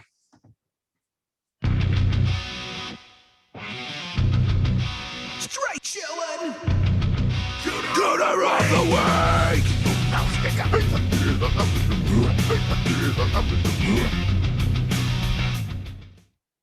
Juice, what is a cooter and why are we hunting them? Cooter's a character type and a straight, chillin' exclusive. Cooter must hit 3 of these 5 points to be considered a cooter. We want the cooter with the most points.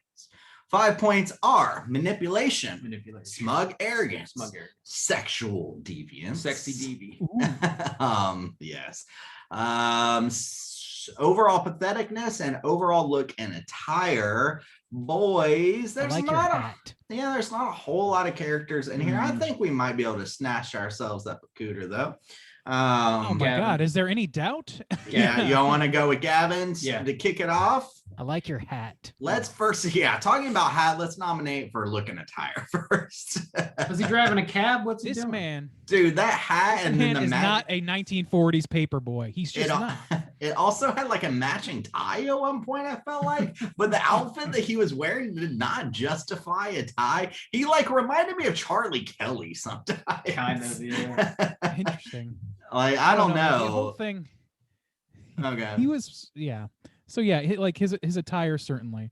I think though that there are many more points to come. I don't know about you guys, but by about minute 5 of knowing this character, I turned to Becky as we were watching. I said, I'm pretty sure we found the cooter of the week. This is our guy. We can go ahead and put this guy on a watch list because he's going down. And I think that holds true. He's not only got the attire going, which is an easy sell because they definitely put that cabbie hat on him as an indicator. You should not trust or like this man. Instantly on sight, untrustworthy, unlikable.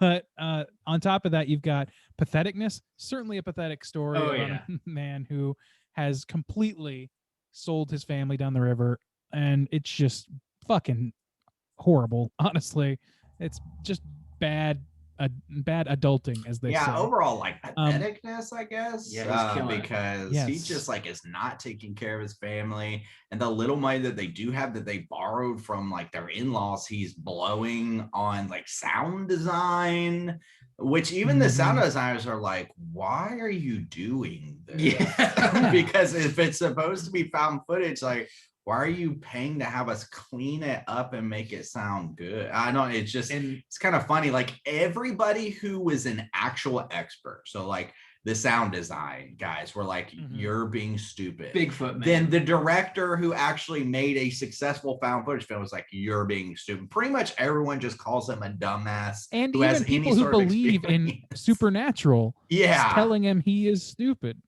And it's like, they rallied that too. I would say that one critique I have for the Gavin characters, I love his story or whatever, but it's like you really made this guy so unlikable. Yeah, that that's true. It's difficult, not just as a protagonist, like not just as a viewer to watch as a protagonist, but he's so unlikable that nobody could ever believe him. He's not even believably, like I think he's a little unbelievable in his adamancy. Like I think they should have given him a little doubt on camera. Well, and see, that was another hole that you brought up with the society, because they were like, hey, let's test this out. If nothing else, like, let's test it out. And I was like, okay, let's go up with the camera, which he ultimately does. And if you believe it so much, just do the experiment again. Yeah, like, just you've do got it a with the camera. You don't even have to look at it. Yeah. I guess just unless you were, fucking go. if you really believed, I guess you could be really scared that you would ultimately die. Then I guess. Well, I mean, Also, put it up for people to review. Like that's the whole thing. And if people think it's fake, then people think that's the thing. Is like a journalist, somebody like it can still be an interesting and monetarily worthwhile venture if you meet people as equals on the playing field and allow them the chance to play with it. You know what I mean? Or like don't lead them to an answer. Let the answer find itself, and just, you know, let people be part of the process of that. People make money doing that sort of thing. Alternate reality games are like a huge fucking thing for people. They don't necessarily always make money, but these are things that people do and engage in, and you can get a community doing that sort of thing. But this guy's so dead set on making the Blair Witch Project that he's not able to see that. And that's Yeah. interesting. Also, manipulation. Who does he manipulate Yes. though? If you believe that he thinks it's true, who's he manipulating? He's He's trying, intentionally sorry. he's go ahead, trying to manipulate the audience that are going to eventually watch his film, because he is like he's choosing to show certain bits of footage to them Yeah. and not everything. And he's cleaning it up, like we said. And he's trying to make money. He's actively trying to make money. Yeah. I don't know. I think there's some manipulation going on there for sure. I definitely agree. Like every every documentarian in the world tells their side, tells a story from the perspective that they choose. So that's not unfair. It's not totally fair to say that he shouldn't have a point of view on the situation, or that he can't present things a certain way. But if you're showing the footage and you're like actually trying to prove that something is real, you have to show all the data, or at least release all the data. And the thing is, he's not showing the data because there are things that absolutely ironclad contradict his story, like the fact that these kids are known to have faked things before. That is covered directly in this movie. That is manipulation of the audience, and it's on a level that is not journalistically, has no journalistic integrity. I guess that's so very if your goal is to make money, then it's things. a smart idea. But if you're trying to be a documentarian, then it's not a smart idea at all. True. That's 3 out of 5 right there.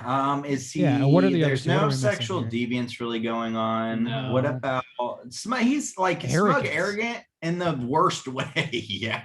Yes. He's arrogant with nothing to say about his own arrogance. He's just like, he just gets mad at people and like starts being like a petty child anytime he's challenged. Well, it's arrogance out of sheer desperation. Like he actually needs these paranormal people who really only have like, what do they say, 8,000 Facebook followers. And because they're not believing him, he's like, you fools, there's no orbs around here, and just like starts tearing them apart. It's like, wait, like the smug arrogance is. He also beats the shit out of a bush with his hat, which I thought was really funny. Don't film this. Yeah. That was and funny. like goes and starts tearing down the guy who makes the books. Like, oh, I mean, what do you do? Like, what, you just make these stupid books and nobody cares about or whatever. It's just like, man, dude. There's ways you can challenge a person that doesn't believe. Like he's like, oh, so you don't believe it's real? Okay.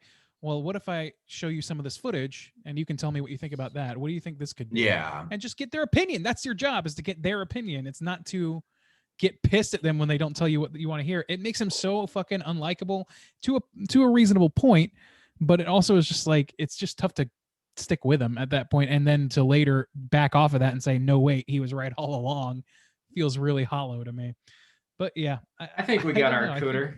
I think we locked I think him he's down. a 4-star cooter. Yeah. We got a 4-star cooter on our hands here. Easily. We got him. Gavin, locked up, booked. Throw away the key. Boom. Joe Wings, it's time for the social hour. We're letting our hair down and we're talking about what we've been watching this week. Hey gang, what you been watching? Randy, what you been watching? Well, I actually haven't not watched a whole lot this week. Just been a crazy week.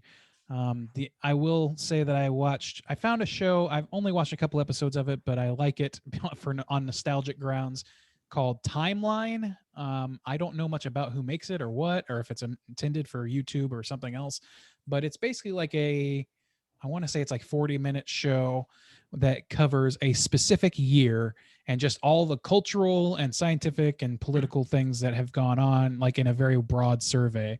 So I watched like a few episodes that were like 94, 95, 96, something like that. And they talked about, the OJ trial. They talked about some shit, the NAFTA deal. They talked about Michael Jordan multiple times. They talked about Lisa Marie Presley and Michael Jackson getting married, just that kind of thing.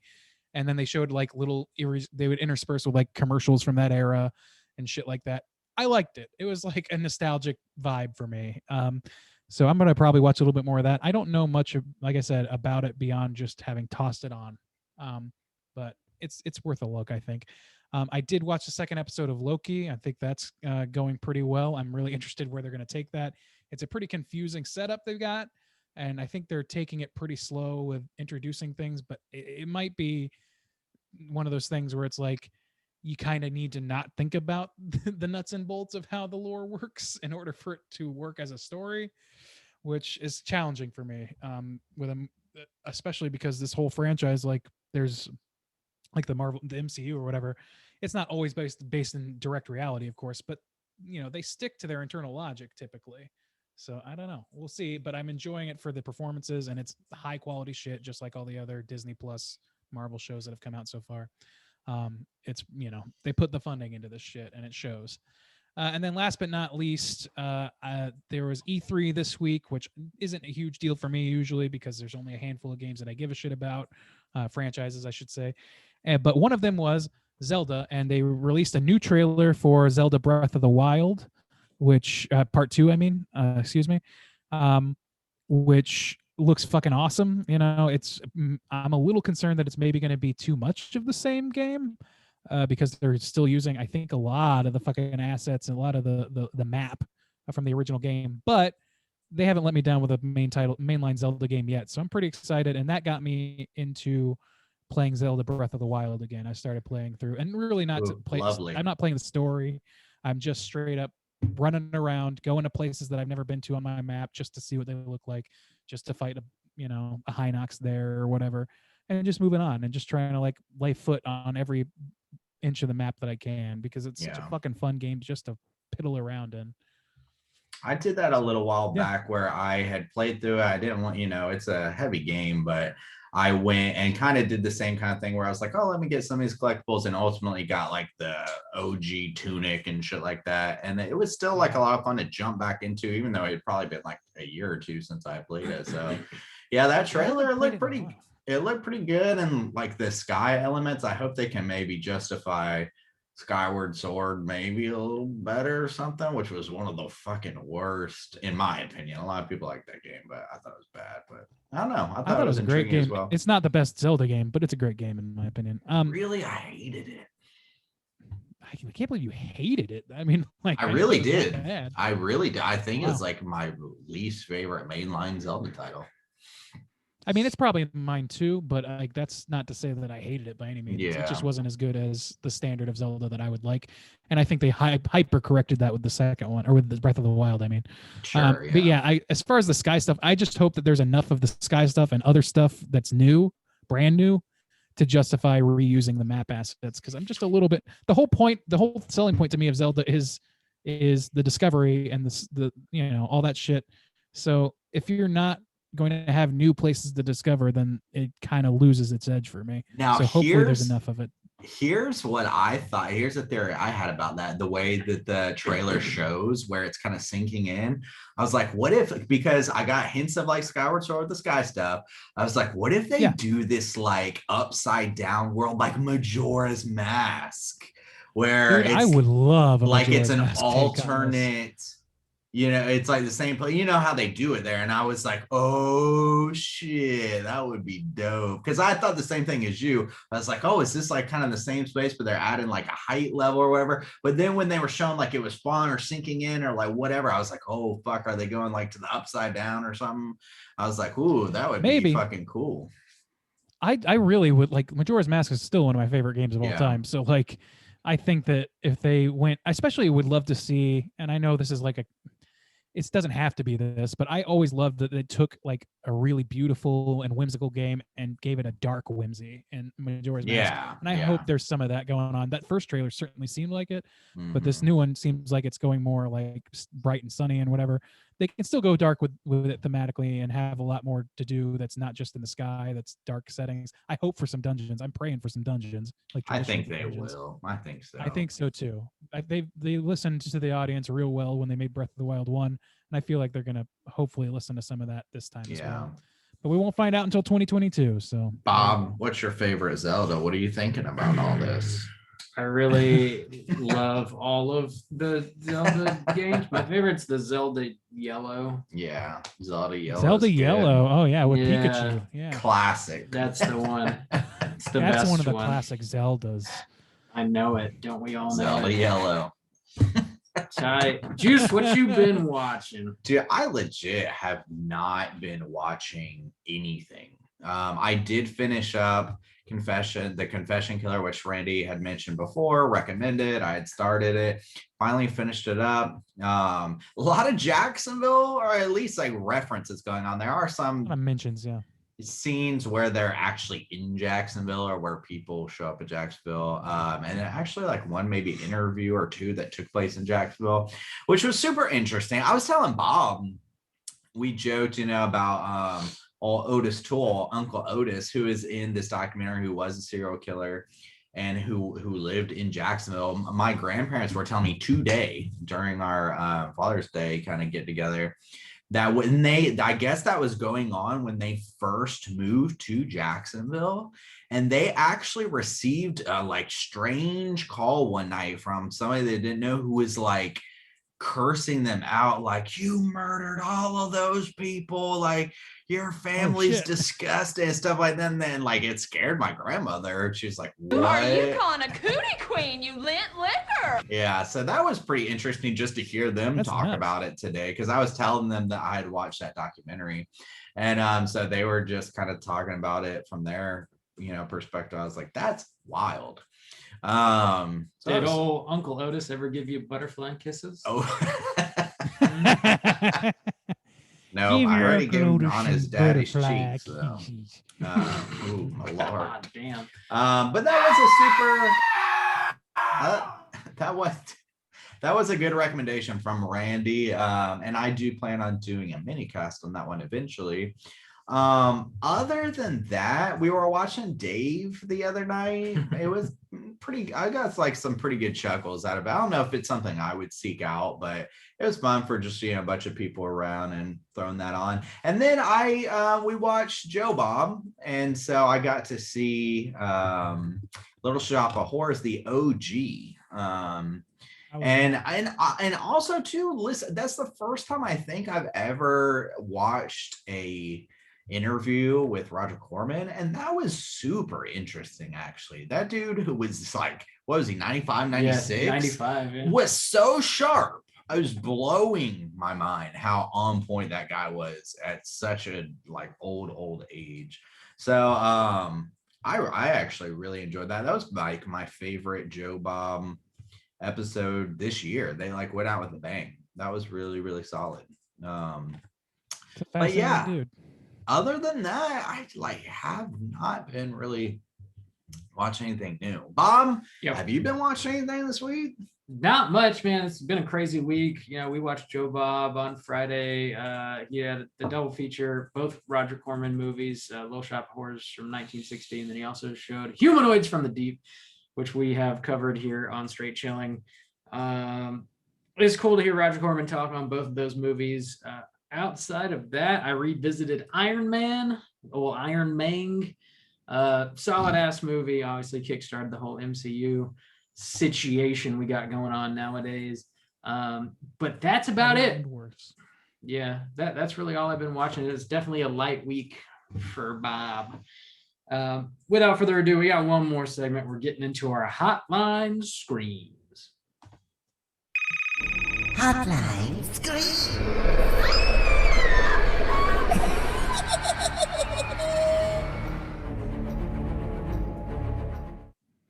Bob, I just looked over at your blue selection and said that you purchased Peninsula. I did, yeah. You know what's even worse than that? What? I still haven't watched it. Yeah, I see it's unopened. Yeah. I told Bob that was a terrible film. I told Bob. Bob wants to find out. Why don't you base all of your purchases on Obviously. Justin's opinions? You're just so anxious to find out for yourself that it sits unopened. Hey, would you forgive me if I give you a nice little butterfly kiss? No. Butterfly kisses on your daddy's little face. Little face? My God, my dad's got a real little face. He's got little face, but them eyelashes He's are got one of those little faces, huge. but a big old head. I don't know what to do with them. Them lashes are fucking. We got. We need Meat Canyon on this shit stat. We got old shitload of voicemails. We got four.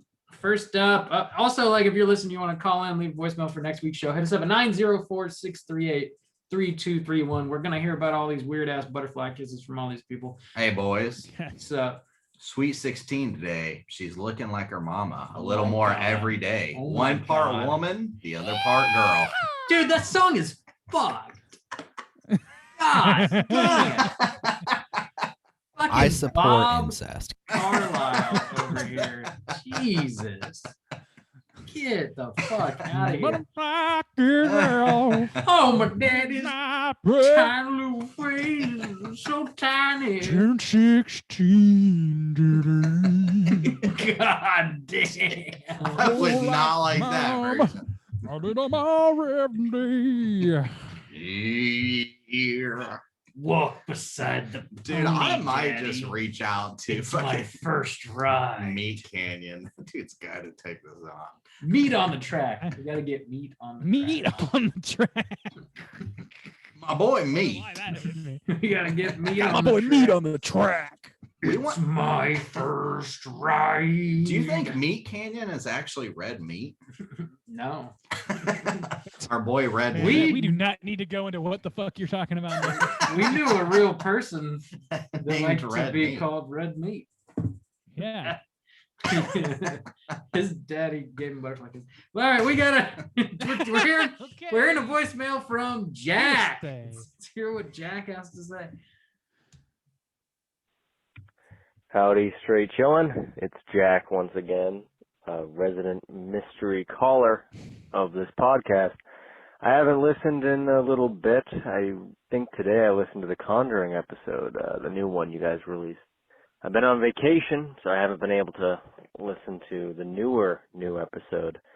But that was the last time I called, and I think I scared your guest or something. I think he said something like my voice sounded creepy over the phone. I am not a serial killer, by the way.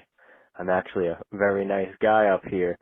I don't know what to say. If my voice creeps you guys out, I'll consider it an honor, considering it's a horror podcast and all. I must say, I liked you guys' episode on The Conjuring 3. I saw it in theaters. I did not pay for my own seat, so it sort of worked out in my favor because it was kind of a meh movie. I sort of agree with Juice. I feel like they should have focused more on maybe the legal aspect of it all. Maybe not even show us the entire sequence of events and have it revealed in courtroom. That would have been way more engaging. Regardless, I'm not a huge fan of the Conjuring movies anyhow, so it wasn't really a loss for me. I did notice that Christine lost in your guys' monthly poll, but hey, you'll get around to it someday. And I like Rubber. I think I saw it once really hammered. Something about a tire, I'm not entirely sure. And if I remember correctly, Bob requested that we leave a prompt asking you guys for advice, which I'm happy to oblige to. I don't really have too many issues. Generally, I'm trying to work towards what I aim to accomplish in life, but I guess the only advice I'll ask of you, because from briefly knowing you as 3 random podcast hosts, you all seem like pretty different individuals relatively. What do you guys do to stay genuinely happy? Whether it be little or what you focus on overall in life, just what have you found that meshes and makes you feel a sense of accomplishment and general joy in every day? For me, it's appreciating little things here and there, like a good sandwich or like a sunrise, but I'm always intrigued to hear other people make it through the slog. So, generally, how do you stay happy? What do you guys focus on? I'm assuming it's the podcast because we all know this is premium entertainment. Thanks, guys. I'll check in on you. Maybe check in that new episode. Peace. And that's it.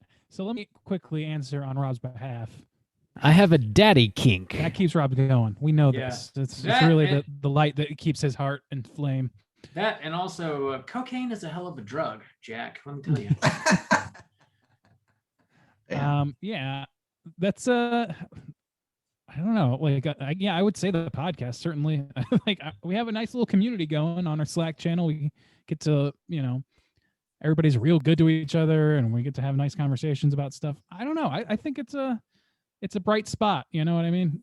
Yeah, absolutely. I would agree with you there. I'm trying to think of things outside of this though. It's been go on, great, Jack. like growing our community and shit like that. And it really is a joy to partake in that. Outside of that, just like generally speaking in my life, I spend time with a lot of people that are super cool and supportive and loving and helpful. And I think if you are able to do that, spend time with those who care about you and inspire you, I think that's definitely a good way to go about it. Yeah, I don't know. Yeah, I know how Randy stays happy. Fill me up, Diddy. That's Oh yeah. definitely. Randy likes being filled. That's to the I like to brim. get butterfly kisses from behind. So. From Diddy. Damn. You got eyelashes on your butthole, son? That's weird. That's the way we do it in Europe, Yeah, baby. the old brown eyes got the lashes. The brown lashes. I think, The brown. No. It's not the lashes. I love ass. You know, yes, he does. It's the mouth. Randy Anyway, there really is a lot of ass going on there. I don't know. I think like going back to serious question now. Yeah. One thing that I kind of enjoy in life is having sort of like one or two little like personal crutches, not crutches. What's the word?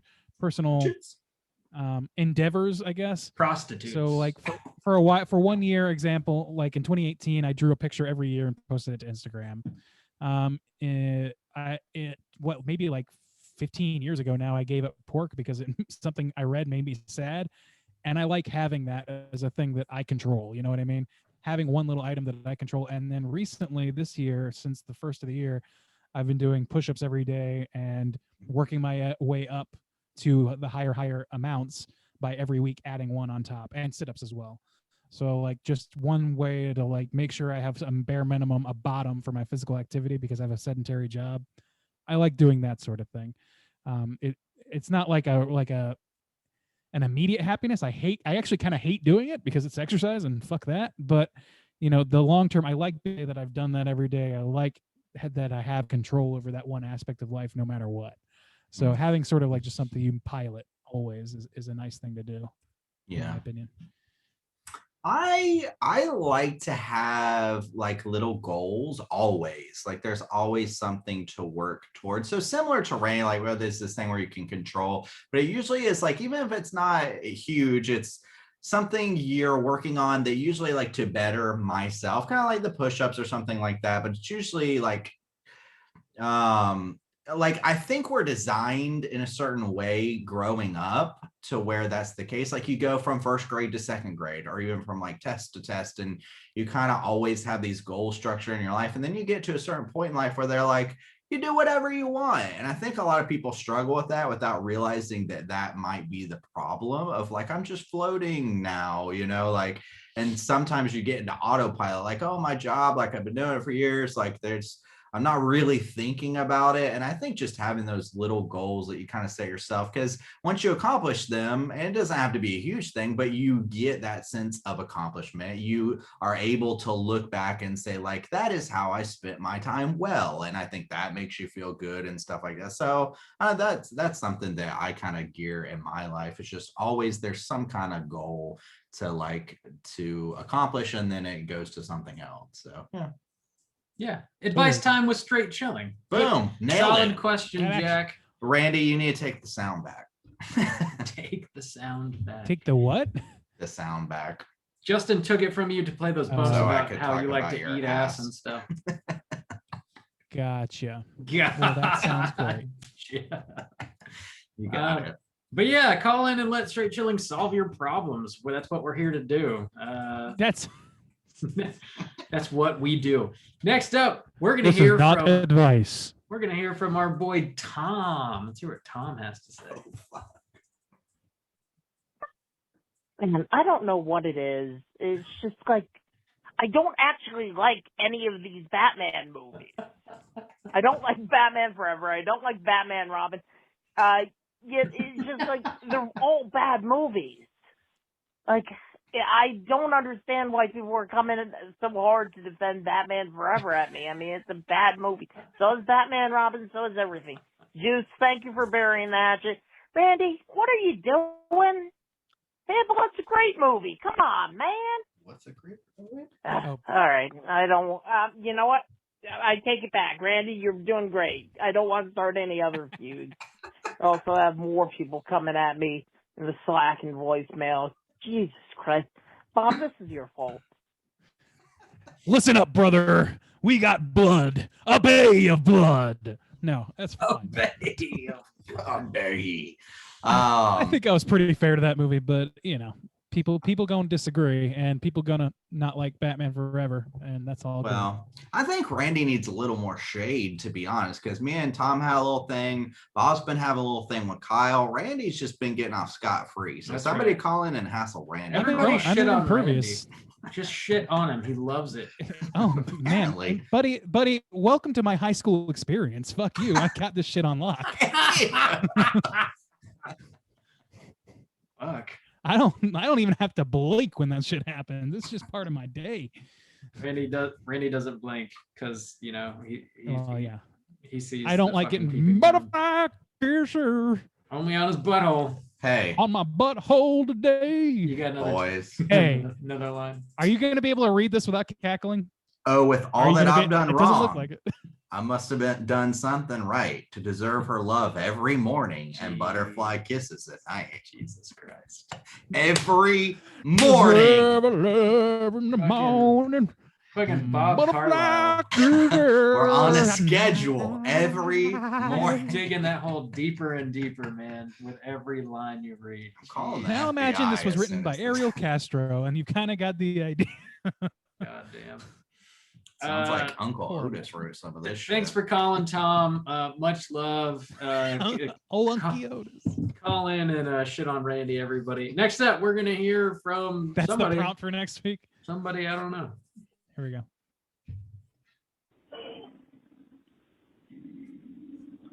Randy! Hell yeah. That's the best voicemail we've ever gotten. Solid Randu. Randu says can do. I love it. Thanks for calling in, mystery caller. That's a hearty Randu. I love to hear it. Last but not least, we're going to hear from that salty bitch Kyle. Let's see what he has to say. Hi, Bob and gang. This is horseshit. Bob instigated me calling, and he's not asleep yet, which is weird. And I don't know if amphetamines became legal in Florida, but this is ridiculous.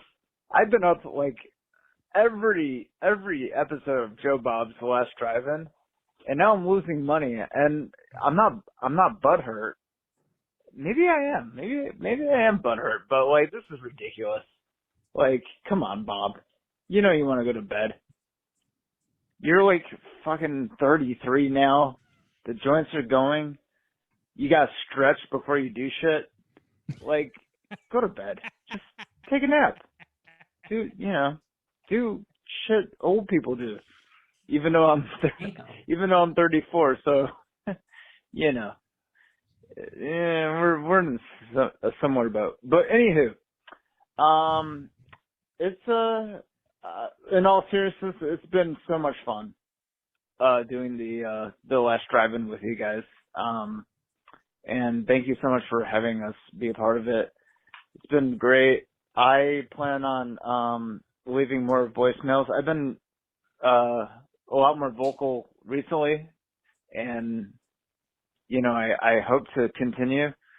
Granted that Randy doesn't do fucking baby bumps and goes back to pumpkin bumps like we all want. Just saying, I'm the voice of the fucking people. But anyways, we all appreciate it. This has been fun. You guys are great. I really enjoy seeing what the next half a year, 5 years, whatever it comes to, what we have in store. It's been a blast, and I can't thank you guys more. You guys have done so much for me during quarantine and during all this pandemic nonsense. I am truly indebted to you guys, and I appreciate it so much. Keep chilling. Domino's is better. Pizza Hut blows. Tell Bob I said that straight from Kyle's voice. He's probably calling me motherfucker right now. If he hasn't called me motherfucker yet, he's going to. But anywho, love you guys. Keep chilling. Take care. Bye. That was a hilarious but anywho moment.